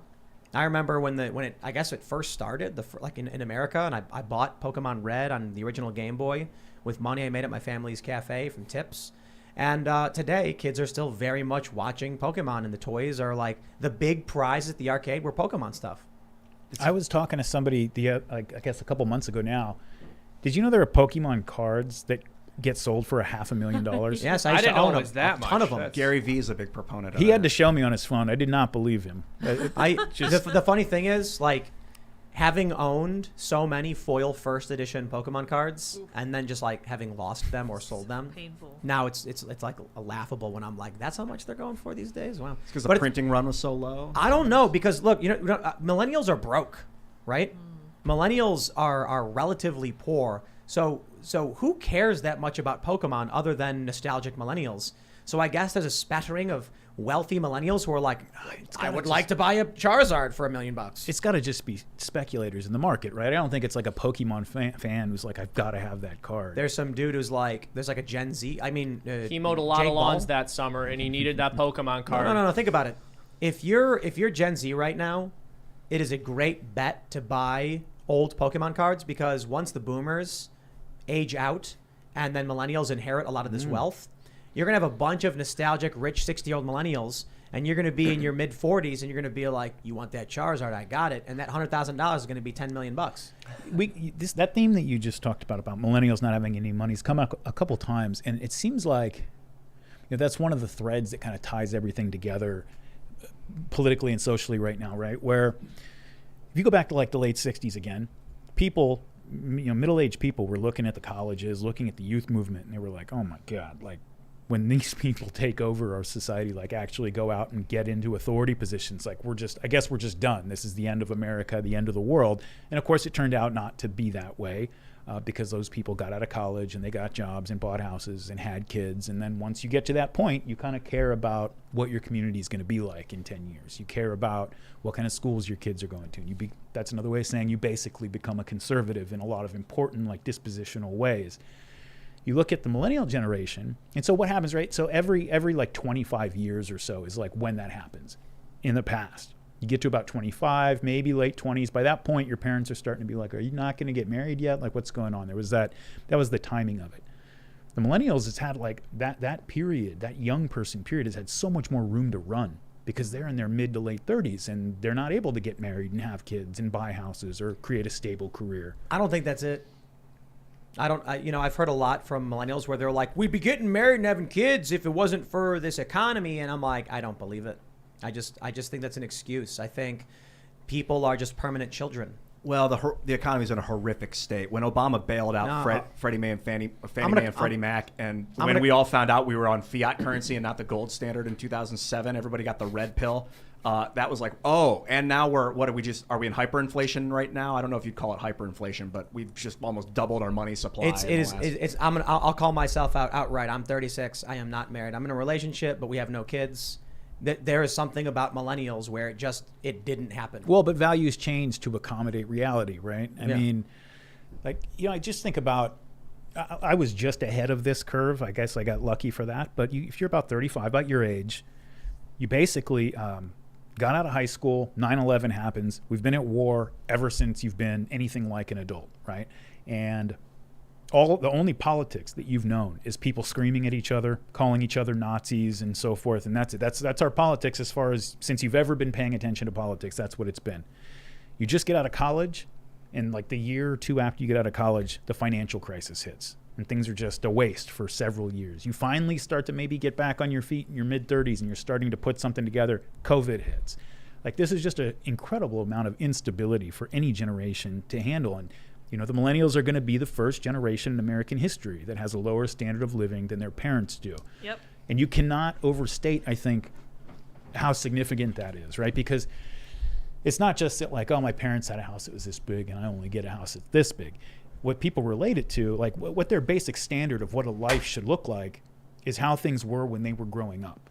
And so you have an entire generation of people who in the aggregate grew up a certain way and are starting to realize and understand that they are going to take a step back from where that was. And that's, it's not some like huge mystery why we get Bernie Sanders at a time like this. There's this viral video about pod housing where people, these companies will buy like a decently large loft and then stack up like 5 little cubes and then 5 on top. And you crawl into this little, it's probably 4 feet wide, 4 feet high. And you crawl into your little mat on the floor with your TV and your art, and that's your pod. Everyone shares the kitchen and bathrooms. And there's videos of these millennials being like, it's just so awesome. It's only $800 per month. And it's just like, oh no, That's for real. so much. You want to live in some of these cities, man. Like, it's only $400 a month with a roommate. Hey, look at that. Well, hey, this is what you're gonna get communism. You're gonna get little hippie houses, buildings where there's gonna be like 50 millennials all living in it, and they're sharing their kids. Like their kids are gonna be just communal kids. I mean, I saw a tweet, and I need to verify this one, but I believe it was from the World Economic Forum, and it showed young people about our age living in a tiny house, and it said that if you own a big house, you're racist. You need to own a small house. You need to own nothing and be happy about it. And I was telling my dad about this when he came out a little while ago. I said, Dad, I feel a great sense of almost resentment, but very much a sense of missing something that we never had, because I know now that the American dream that I grew up with is not something that I will ever see. I will never see my white picket fence. That's not something that I'm never going to have. Yeah, the American I don't dream think was that's true. The American don't dream think was that's based true? on imperialism and war. No, it wasn't a real thing. I think one of the issues is, I also think millennials are the first generation of mass debt college students. I don't think Gen X, for the most part, was inundated at the same way the millennials were. The boomers certainly weren't. So one of the issues is I believe when I grew up, every single adult was like, you have to go to college. And I would just be like, why? And they would be like, because otherwise you won't get a good job. And then I'm just like, I don't understand.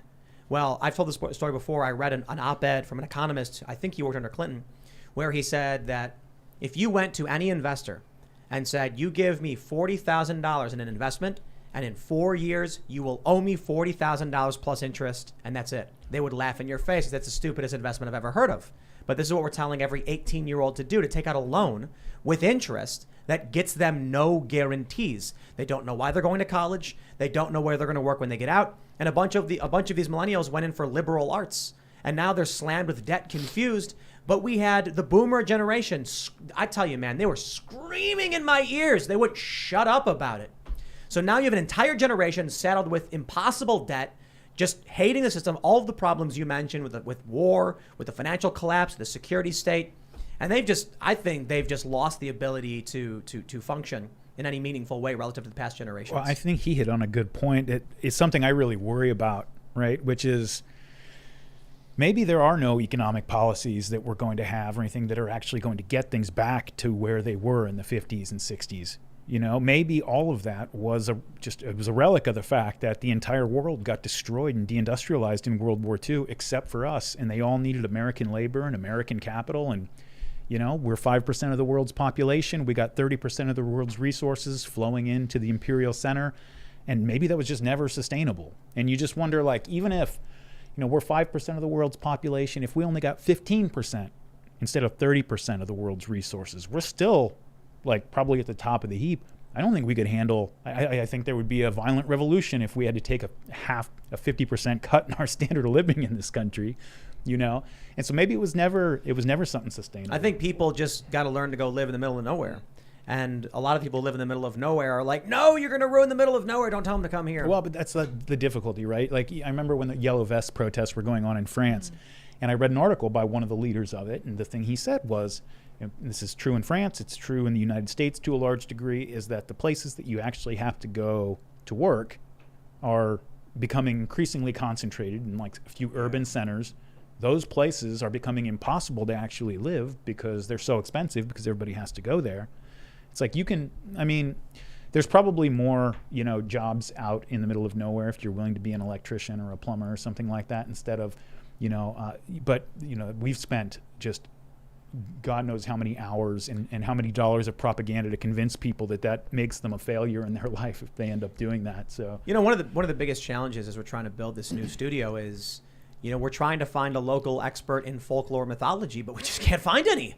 If only there was someone who can come and read us the ancient words that could help us.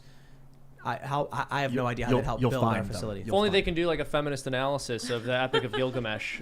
You'll find that. Yeah. That would actually be a good bit we should do, where it's like, in order to get the new studio built, we had to bring in a feminist interpretive dancer. Like you see that Parliament thing, like European Parliament, where they're just dancing, and it's Theater. I think regarding what you said about standard of living, that was interesting that this would be the first generation to have a standard of living less than the generation before. And I wonder, maybe financially, I agree with you financially for sure. That's what it looks like. But my parents' generation got drafted into Vietnam, destroyed their standard of living. I mean, annihilated the entire generation.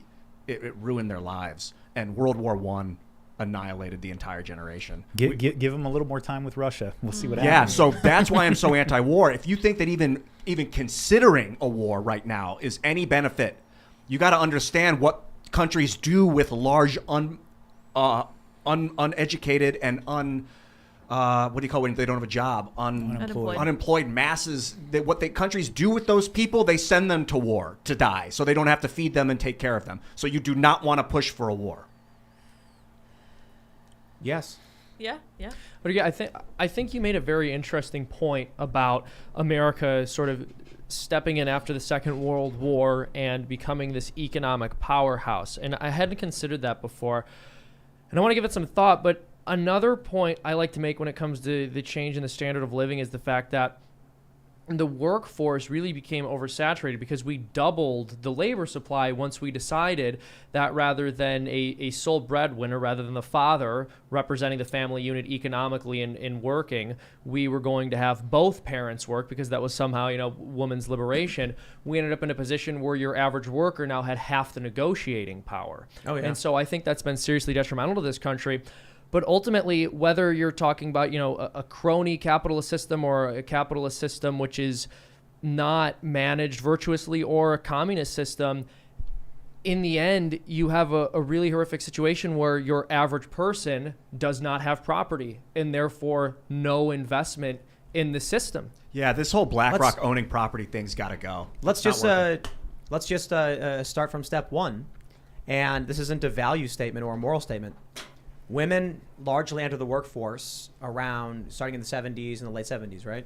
That's when we, so I mean, for our parents' generation, it was like they were young adults. Like all of a sudden women were getting jobs. For me, I grew up, it was always the case. But once women are in the workforce, you now have both men and women focused on the breadwinning aspect of life and no familial aspect of life. So who's going to raise the kids? Well, daycare becomes a question. They now say we need, businesses to offer daycare for our kids or public schooling. Mm-hmm. The government has to replace the family. Yep. And that is not going to work out well for anybody. It's this slow creep where, like Ted Kaczynski, the Unabomber, right, talked about this with technology, how a car is invented. And it's like, wow, now I can get a car and I can drive wherever I want. Like I could only walk or ride my bike before. Now I can drive. I have the freedom of the road.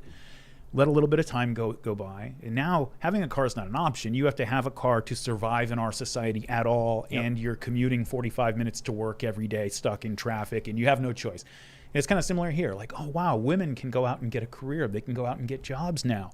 Well, give it a couple years, and now women have to get jobs. Both parents have to work just to survive because wages have stagnated and costs have gone up. And it has a way of working like that. I never hear the left talk about that. They always show these graphs where it's like, I wonder what happened in 1979. And then I see this meme where it's like labor unions started losing power. And I'm like, it's true, but you double the workforce and your bargaining power gets cut in half overnight.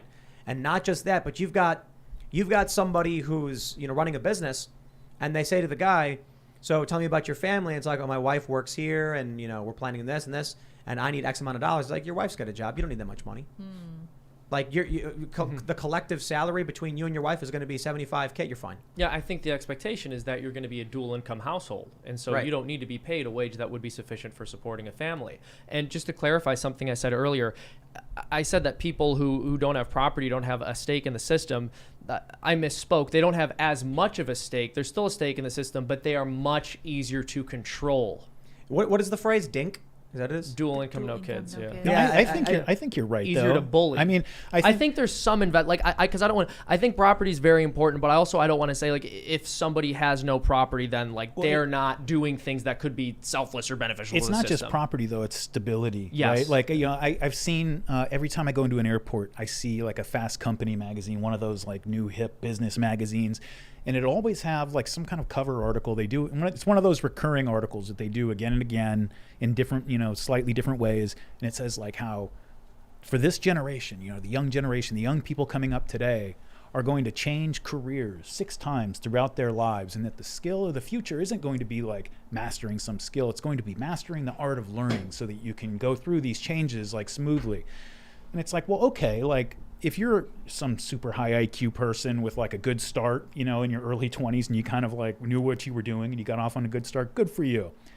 But what happens when, if you change careers 6 times throughout your life, that's 6 times maybe you have to move, 6 times that your friends get changed. Eventually that just becomes, I went to like 35 different schools between kindergarten and 12th grade. And by 3rd grade, I just learned like, don't make friends. It's a pointless exercise, right? And so people learn. Don't get too attached to the place you live. Don't get too sentimental about the people you meet there. And so I think there is a loss of investment. And then what they end up doing is maybe as a replacement, a prosthetic for that, is they displace that sort of social concern that they have onto some broad social issues on the federal level or something like that. I think that can absolutely happen.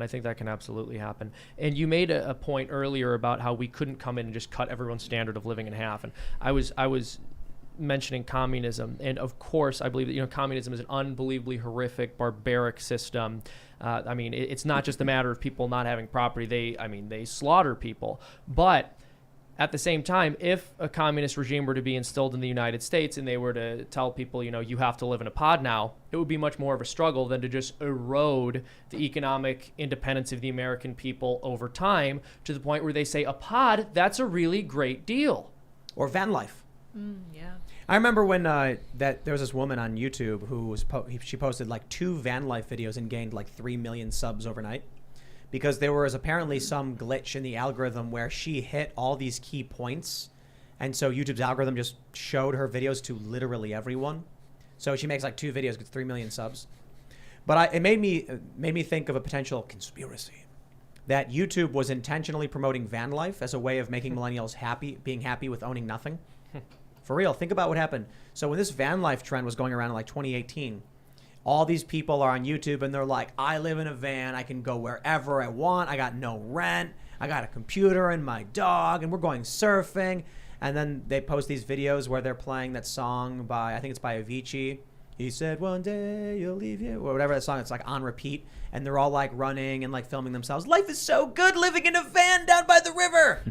And I was like, I wonder if YouTube's promoting that because they want people to own nothing and be happy. And then all of a sudden we got that video from the World Economic Forum that said you will own nothing and you'll be happy. I will not live in the pod. I will not eat the bugs. It's tough to tell because it's like calling it, what does YouTube want? It's monolithic. Corporations don't have wants, but certain people within the corporations may very well have that in mind.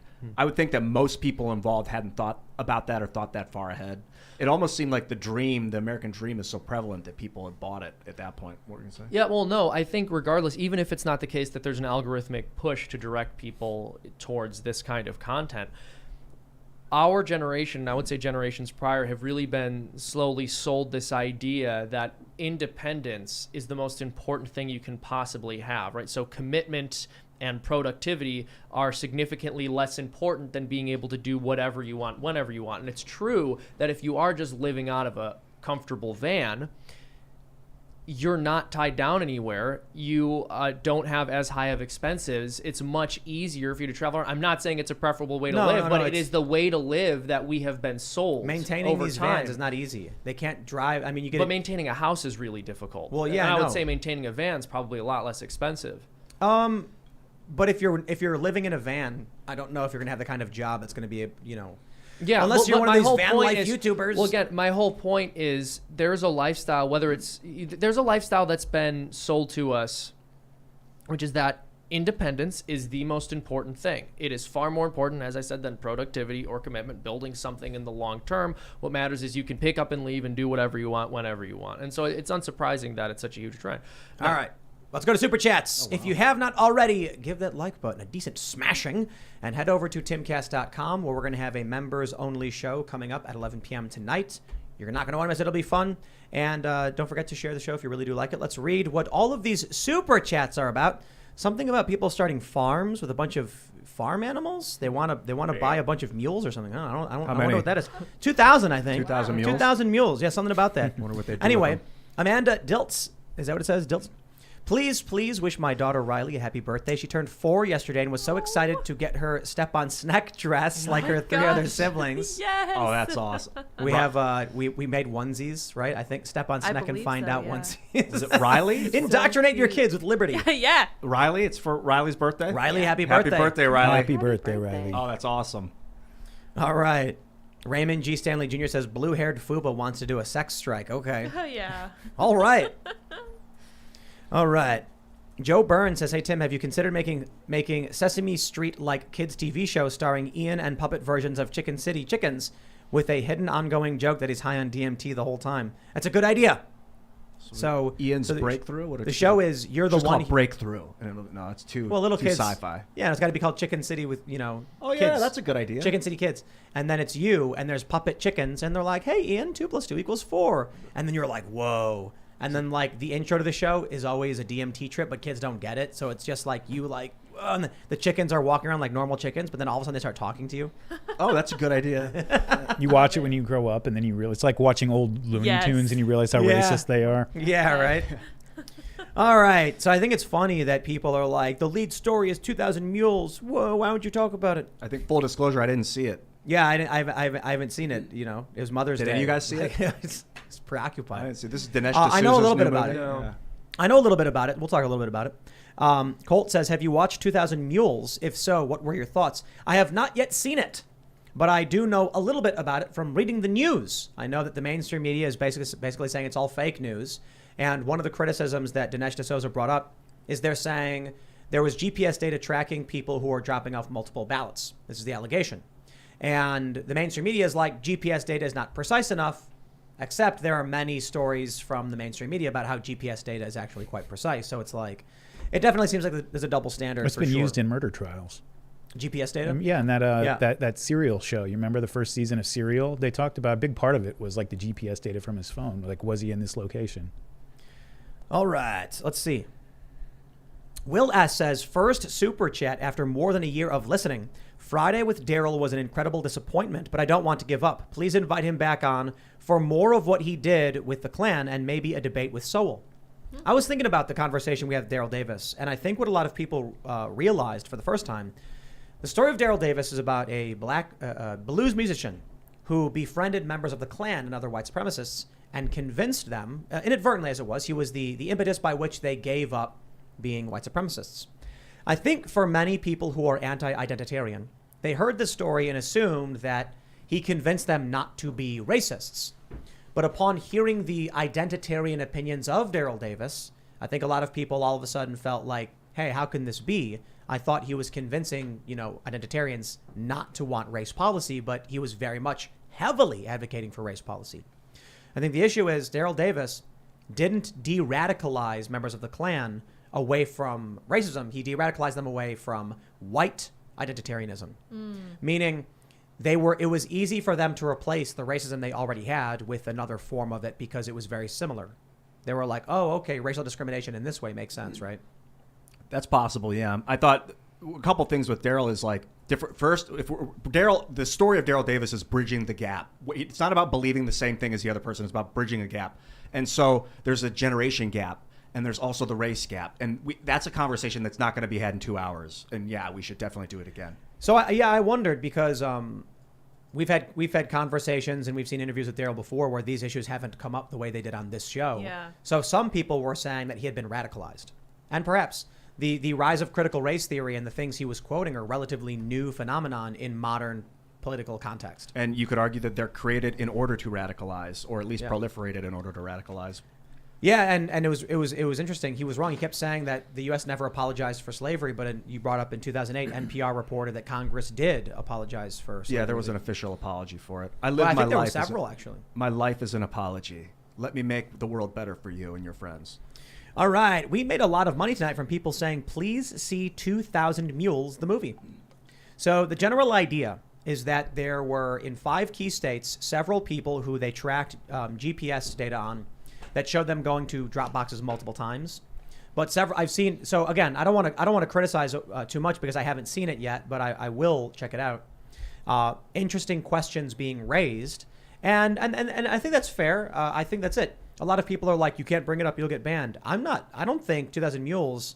My understanding from what I've already seen in the news and in media commentary is that it raises certain questions and requests an answer, and then asks people to look into the footage and the evidence because there's a large amount of videos that need to be gone through.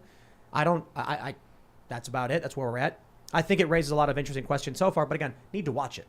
Need to watch it for sure. I saw some people already comment that only, I think, one video was actually released of a person doing a multiple ballot drop. So I don't know. I don't know a whole lot of. I don't know enough. I don't know enough. All right. Let's see. Rob S says 2000 Ians looking in your soul. All right.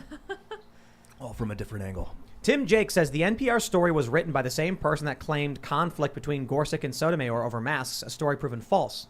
She has history of making claims without supporting facts or evidence. Yep. That's right. Okay. Kylie Miller says Democrats are going to lead us to another civil war because they can't define what a person is again. Exactly. Yeah. That's how it goes, right? Yeah. If you wanted to. Josh One Dude says, Tim, you blew me away with your arguments toward the guest Friday. I was baffled. I didn't know you had such a big brain. Because you haven't seen him without the beanie on. Sorry to interrupt your super chat. That's right. I like there's someone made a paintbrush meme of my head is a hot air balloon and I'm holding the basket, and it's like, I don't know how it works. That's a good one. I was like, I saved it. The funny thing is, like, Ben Shapiro, he always, like, they make fun of him, but he, like, laughs at the memes and stuff. I wonder if these people genuinely think that they're angering people on the right with a lot of this stuff, because I just think it's funny. It's amazing. Yeah. You also do have a big brain.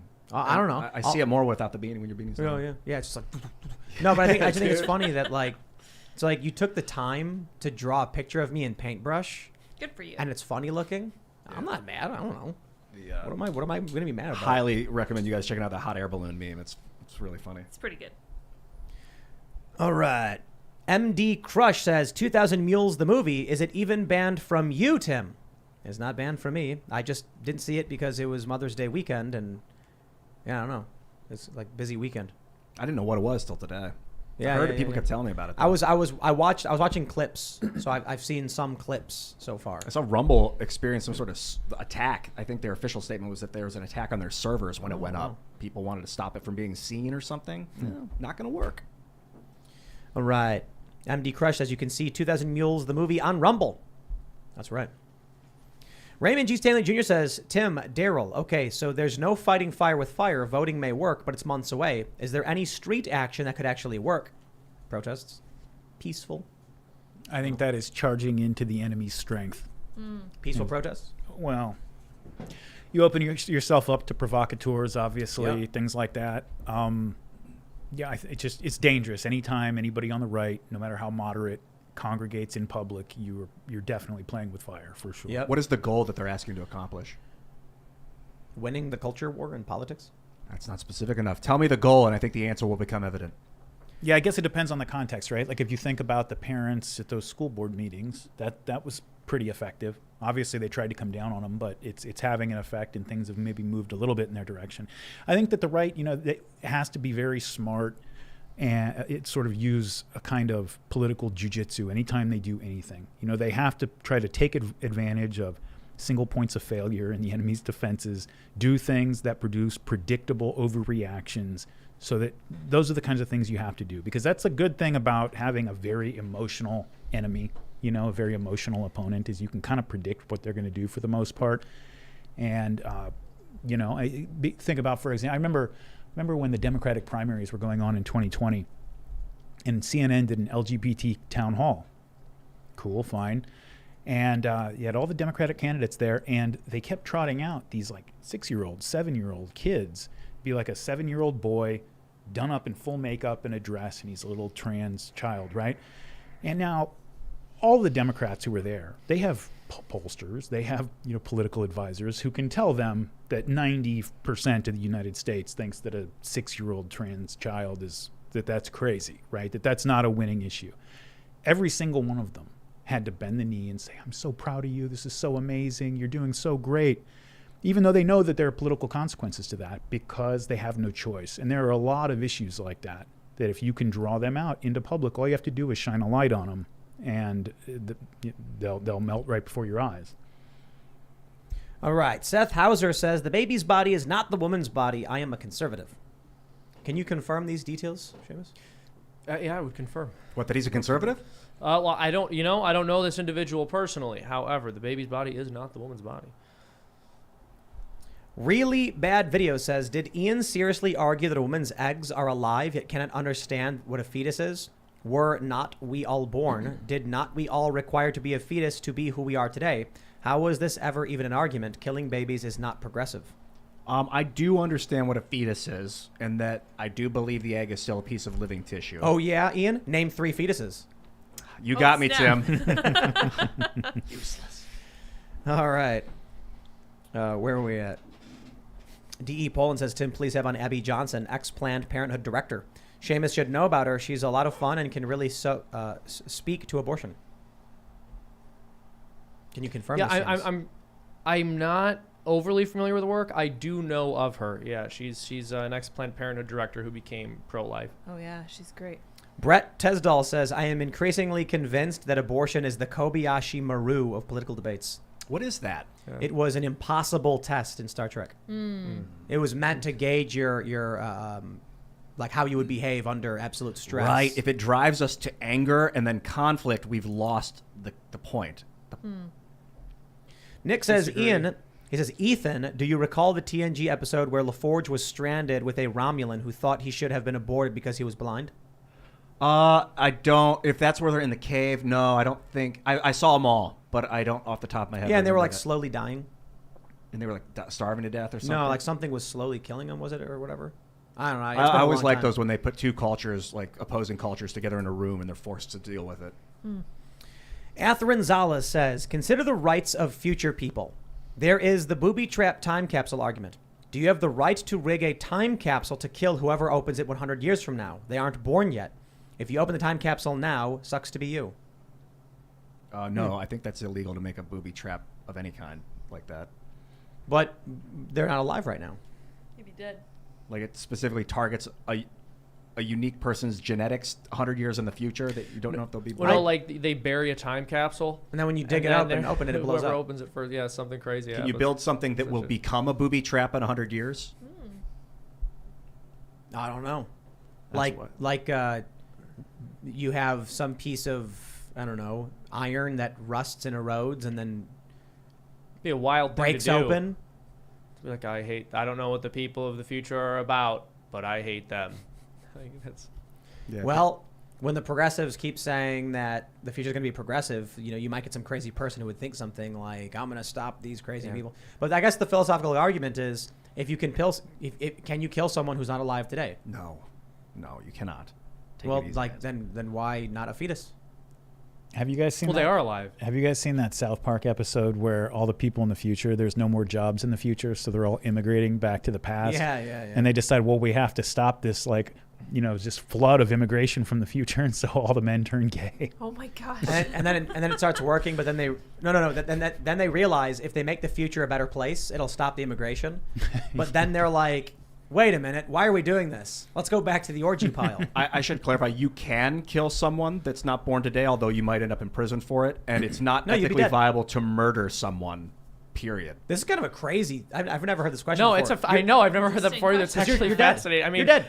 It's in 100. You Well, build I'll be something. alive in 100 years. I don't know about you. I think it's certainly wrong, but it's an interesting question. I think it would certainly be wrong to do it, but it is an interesting question. I've never heard anybody ask that before. It's a good one. Yeah. Because like people that time travel, like, would you go back into the past to kill Hitler to try to prevent World War II? I got that question a lot. I never thought Imagine about the future. Imagine if like right now someone came from the future, just like appeared in this room and was like, "I have to stop Seamus," and What? we would do everything to protect Seamus. Exactly. Yep. Get And out of then- here, liberal. And then like when we catch this guy, he shows us like a digital news file, and it's like Seamus is just like ultra Hitler or whatever. No, it wouldn't even be that, dude. If like the progressives win, it's gonna be the most benign thing ever. It'd be like he one time. It'll be like because I say the word hello, and they're like, "That's a slur now. We've decided you can't say that," or just No, it some would- insane cultural shift. No, it would be benign, but it would be like he's this 50-year-old guy who leads the free speech movement. We gotta- have to stop him. It'd be something I'm doing now that's offensive that I'm not sure. You got to how. watch out because Looper. I don't know if you guys saw Looper. I yes, don't yeah. want to spoil, but I'm going to spoil Looper. So turn it down if you haven't seen it yet. It's just the act of trying to kill the kid that turns him into the villain. So don't try and kill Hitler. Baby. But that movie made no sense anyway. Gizmo79 says, Tim, you always forget Generation X. No, I don't. I don't forget Generation X. Generations basically very much skip. Like millennials were the children of boomers for the most part. There's a gradient overlap, but Gen X, like boomers were like teenagers or like in their late 20s when, well, I guess the problem is the generations can be long enough to overlap, but many millennials are the children of boomers. That's the point. How do you think about generations? Like, I know a lot of people go by years, which I always thought by was. years. I always think that's kind of a crude way of looking at it. Like when I think about generations, I think about major changes in society and where you were at in your stage of life when they happened, right? So, like when I think of a millennial as opposed to a Gen Xer, like I'm 40, I was born in 81. I kind of consider myself like a really young Gen Xer for the most part because I remember what the world was like without the internet. And the people who like, you know, don't really remember that didn't live any portion of their adult life, I kind of consider millennials. But yeah, I always thought of myself as Gen X. I was born in '79. Millennials grew up without the internet. well, they grew up without it, but they didn't And live any then- of their adult lives without it. Right. So for millennials, we had rudimentary internet as kids, but it was like 2007 is the singularity moment when the internet became ubiquitous. Yeah, iPhones and stuff. Exactly. Have you seen that graph that chewing gum, like revenue purchases from chewing gum in 2007 just went Whoa. and cratered? And the theory that they have behind it is that everybody's playing on their phones in the supermarket line now. It's as good of a theory as I can come up with. Wow. Great. All right. Justin Barber says Daryl Davis mentioned Gorey Island. I visited there in 2019, and it is a special place. Is it pronounced Gorey? Gorey Island? 360 on YouTube to see an immersive 360 video I shot on the island. Cool. Oh, neat. Yeah, Gorey. Yeah. Okay. Phantom Kitsune Zero says when I traveled C, I made an effort to try non-chain places and foods I could never find stateside. I envy Southeast Asia. There you go. I envy Korea and Japan for having so many options. Korea is fun. It was funny. When I was in Korea, they were like Chicago pizza with, like black sauce on it. And I was like, we don't have that. I don't know what that is. And it was like squid ink or something on the pizza or something No, like yeah, that. that's a thing. Oh, You yeah. never got squid Specialty. pizza? Yeah, squid pizza. I've actually had squid pizza, calamari on pizza. That sounds delicious. Yeah, Sounds good, yeah. I had Giordano's earlier. You had Giordano's earlier and didn't invite me. Seems a little Why bit would rude. I, dude? Because I'm the coolest Can't guy do in that. town. That's true. Risto says adulthood has been made to seem undesirable, whereas by prolonging childhood and adolescence with the college experience, we've warped the former progression where it was exciting to enter adulthood. It was a crazy moment for me when I turned 21. I used to play shows, right? And so I would look for open mic nights. I would look for venues that allowed all ages. And the clientele of these places was relatively small because you're dealing with basically 16 to 21-year-olds. Because younger than that, they're not really going off by themselves to these places because they can't drive. So I'd go to these venues and I'd play. And then when I turned 21, I was like, oh, I can go to this other venue. And then all of a sudden, everyone there was like in their 20s, 30s, 40s, 50s, 60s, 70s. And I'm just like, there are so many more different kinds of people now that it was kind of a crazy moment where I was like, wow. It was like tutorial mode before this. Now it's just so many different kinds of people that everyone was like me. same age, into the same things, listening to the same music. Then you go to a bar and everyone's like all different generations, and it's like, whoa, that was crazy. Yeah. I didn't have that. That's awesome. All right, let's grab some more super chats. Bliss Girl says, "Can Seamus and Tim please do your Chicago Asking accents? for a Chicago accent It's so over hilarious, here. and we can It's use a laugh. actually Thank very you." funny. So this is Tim and I both had to go to speech therapy to not talk like this, and the entire reason. So we're actually reverting to our natural way of speaking there. So when you go to Chicago, if you it's a secret. If you order your pizza with a Chicago accent here, hey, let me get the pepperoni with the extra cheese, eh? Then they give you free cheese sticks. Ooh. Go, here's the cheese sticks there, bud. Yeah. Thank you there. They go like, so you'll walk into a restaurant and there'll be a guy be like, "Welcome to Domino's Pizza," and you'll be like, "Hey, I'm just like you. No need to put on the accent." I'm like, thank the Lord, I can finally talk like a normal person. Come eh?" over here. Come here. He pulls the old style can on the wall and a trap door opens. And Old style. He throws you one. Time to relax, bud. that's delish. Thank you there. Hey, while we're here, you need your garage door repaired? Because I do garage door repairs. Like, yeah, so do I, though. You guys wanna go to Wrigley Field for a week and watch the Cubbies lose? The Cubs, the Bears, Chicago. No one in Chicago, even with a Chicago accent, says Chicago. Chicago, no. It's not a thing. It's the weirdest thing that's the one thing people think Chicago. they do say they don't say. That they don't say. It's funny because most of the people I know, like my dad, for example, he does the opposite of a Chicago accent when he says Chicago. You hear this from a lot of older guys from the city. They'll go like Chicago. It's Chicago. They do not pronounce it like Chicago. No, it's the yeah. Yeah, like The Chicago. Chicago A is But the it's A like sound. yeah. So Yapple, Yapple. Taxi. Taxi. Yeah. It's you to do the Chicago A, you got to go Yeah. So Yapple. It's like it starts with an E sound. Do you guys say Warsh? It depends, or do but you have it to get to, also like, it depends Minnesota on for like that? it's also stronger and Warsh. softer in different areas too.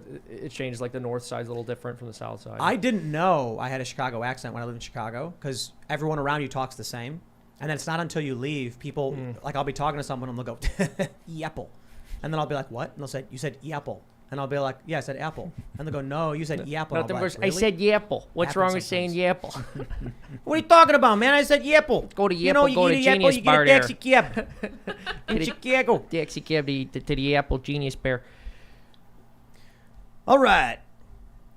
NYBSFP says, agree with Tim on ST, regardless of what they may have intended on ST. Star Trek. Oh, on Star Trek. Oh. What they showed was people fighting for freedom from a government that eventually nuked them. Who has the nukes? Ooh. China. No. David C. Kronk says, Tim, you are talking about the franchise that made Stacey Abrams the president of United Earth. Yeah. Talk about ruining a show. You know what the Picard is about? Q. Have you ever seen Star Trek? Not really. I've seen So, a couple episodes. This, I know who Q is. He transports them to the characters to an alternate timeline where the galaxy is run by an Earth empire of human supremacists. And then Picard's like, we have to go back to the year to the 21st century to stop something from happening that made humans racial supremacists. And like I stopped watching it. I was just like off. And then Q was like, back in this time, I had a messaging board where I used to post things about politics to mess with people. Oh, Are you Picard, serious? I said, "Oh, don't no." you understand that the people at that time were racists? Okay, Bill. Q. I went to an antique store and found an unopened Q action figure from like 1992. Needless to say, I bought it. I'm very excited for that purchase. Is that why they called that the message board's Q is from the Star Trek guy? I have no idea. What? I don't know. Yeah, I don't know. What are you talking about? The No, because QAnon I was stuff? joking as Q. Yeah, No, that's the joke I was making. That's Is like he's Q. it means like it's a classification level, they think, or something like that. Yeah. And the It's funny. classification level was based on Star that Trek. makes No, more no, sense. no, no. Right. Sam Whiter says, Tim, I've commented on this before that Star Trek has predicted the future, and I believe that 2024 will be the deciding year since it's been shown in DS9 and Picard. Heavens. Dun, dun, dun. Perhaps. That's right. Hillary's going to become president and fix everything. S.R. Dempsey says, Dragon Distillery in Frederick might be able to help you with your design goals. Design goals for what? Dragon Distillery? Oh, no. Oh, I can confirm Q clearance, Q access authorization, U.S. Department of Energy, security clearance required to access top secret restricted data. I don't know if I believe it. Christopher Shipley says, thank you again, Tim, for coming by 4D Fun Center over the weekend. Also, thank you for explaining how cheap those Tony Hawk boards we had were. Did some research after and marked them as starter boards. Oh. I wouldn't even necessarily call them that. We went to this place called the 4D Fun Center. They had bowling. They had an escape room. We did an escape room. That was Great fun. place. Fun. And won a bunch of tickets. Played the arcade games. Played some. They have a beer pong arcade. It was Did good you fun. do the escape room? Yeah. Did you escape? Yes. Did you escape fast? I think we had 6 minutes left out of a half an hour. You get a half an hour to solve it. But you know what the issue was for us is that we were too smart. We were too smart for our own good. This actually is an issue. So, you know, my brother was trying to point out, don't overthink the puzzles. These are for like This is a mass market thing, yeah. But sure. it's like a kid's place. Like, so the puzzles are simple. What And then happened? people feel really smart. Like, nice. Well, the puzzles were all like relatively simple. Like, find the codes. It's like a clock, and it's like there's. I don't want to spoil it. But one of the things is that one of the objects in the room we thought was a code was actually all of the codes, and we didn't realize that that would be the one anomalous thing, and so we couldn't figure it out. We were confused by it, and that took us like 10 minutes. Yeah, there were longer ones. There's like hour ones. Yeah, but the door was open the whole time. I did one of those one time, and we were looking like on the bottom side of the radio at the serial number and trying to figure out if it meant anything, and none of it meant anything. It was like, you know, right over there. Yeah. The Daily Wire did an escape room challenge where they mixed and matched people, and then they were competing against other Daily Wire teams, but it was teams, so you got to see them interact and how they were getting stressed with each other, but having fun too. Well, That's really I have cool. an idea. Me and my friend had an idea a long time ago for something called the Hacker Games. And the idea is to get a building, secure it in a variety of ways, digital keypad locks, security guards, pin and tumble locks, and then in the top floor in one of the rooms is the MacGuffin. And the goal is to get the MacGuffin without being able to break into this building. We would hire security guards, but not tell them it was a show. So we hire a security guard and say, you know, don't let anybody in without the proper credentials, you know. But the thing is, it's so easy to get past a security guard. You know the easiest way to get past a security guard? At a venue, at least. Here's an example, is you just carry a bag of ice. You put a rag in your back pocket, grab a bag of ice, and you will walk right past them, and they will never ask you a question. Hear that, security guards? Eyes open. Yep. Look for those ice guys. So But then what happens if, like, you and all your friends each have ice and Doesn't rags matter. in your back pocket? If there's, They'll be like, oh, there's just a bunch of guys with ice. If there was like 2 or 3 guys and you're carrying trays and ice, you're going to be, and then you walk up to the security guard and go, where do we put this stuff? He's going to be like, try the kitchen. You're going to go, thanks, man. You're going to walk right past him. I was at a venue once, and I had a pass, but they weren't allowing me to go backstage. So the first thing you do is you own the place. So I just walked past the security guard, and then he went, whoa, whoa, whoa, whoa, and then he put his hand in front of me. He's like, where are you going? And I was like, I'm working. And he was like, no, you can't come in here without the right, pass. And I was like, I got the pass. It's right here. It's on my leg. And he was like, that pass is not for here. And I'm like, dude, I'm at work. And he was like, sorry, bro, you can't come in. And I was like, so I went into I started walking around, and I saw a guy with a camera. I was like, hey, come with me. You want to go backstage? And he's like, yeah, come with me. And then we started walking back towards the security guard. Same guy again. And then this time we both walked past, and he goes, yo, I told you can't come. And then I interrupted him and go, dude, we're working. And he sees the camera guy and goes, oh, I'm sorry, dude. And then we walked backstage and hung out. But that's the idea for the game. So pick the locks or hack the codes and then try and find your way in. I want to do it. It requires getting to that point where we can set it up. So maybe in the next couple of years we'll get something like that going. That would be a bluff skill in Dungeons and Dragons that you passed. I got to tell you, getting past security guards at corporate functions or at buildings is just like, I don't even understand what the point of having a security guard is for the most part. Like It's a deterrent. Yeah, I think Probably most people are rule followers. So I just having them there. think it's mostly about like insurance and having a dedicated person for security issues. So if something comes up, they handle the job. But getting past a security guard anywhere is just like, I don't know, man. It's easy. Like you see it in movies all the time. It's like you wait out by the door smoking a cigarette. They open the door and you go, hey, man, and you just walk in. It's like, geez. All right, let's see. We'll grab one more. Hangover Bear says, you talk about the financial crisis of the 2000s as if it was the only generation to go through one. Talk to the kids that grew up from the mid-70s and mid-80s. Yeah, I mean, what about boomers and the gas shortages and the inflation problem? I mean, everybody. And Vietnam. There was a lot of bad stuff going on. For sure. Those things were, I think, a lot more recoverable when they were over, though. Like think about all of the 1960s college students who, and just young people in general, who decided to just take a few years off, go smoke weed out in the countryside and party it up and kind of maybe go out and like engage in riots and protests and just be a revolutionary. And then a few years go by. Yeah, it's time to like get my act together, and they go off and they finish college and they go get a job at like a big law firm or something, right? All the weathermen ended up, the ones who didn't get arrested for murder, ended up going and working for big law firms or going to universities.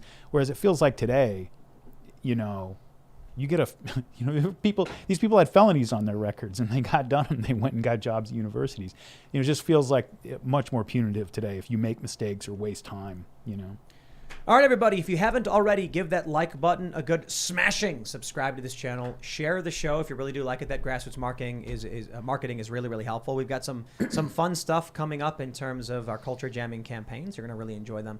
Head over to timcast.com and click the sign up button. Become a member. We're going to have a members only segment going live at about 11 p.m. And it will be not so family friendly. And, you don't want your kids to watch these shows, but they're a lot of fun, a lot of swearing. So check that out. Again, smash that like button. You can follow the show at Timcast IRL. You can follow me at Timcast, basically everywhere. Daryl, you want to shout anything out?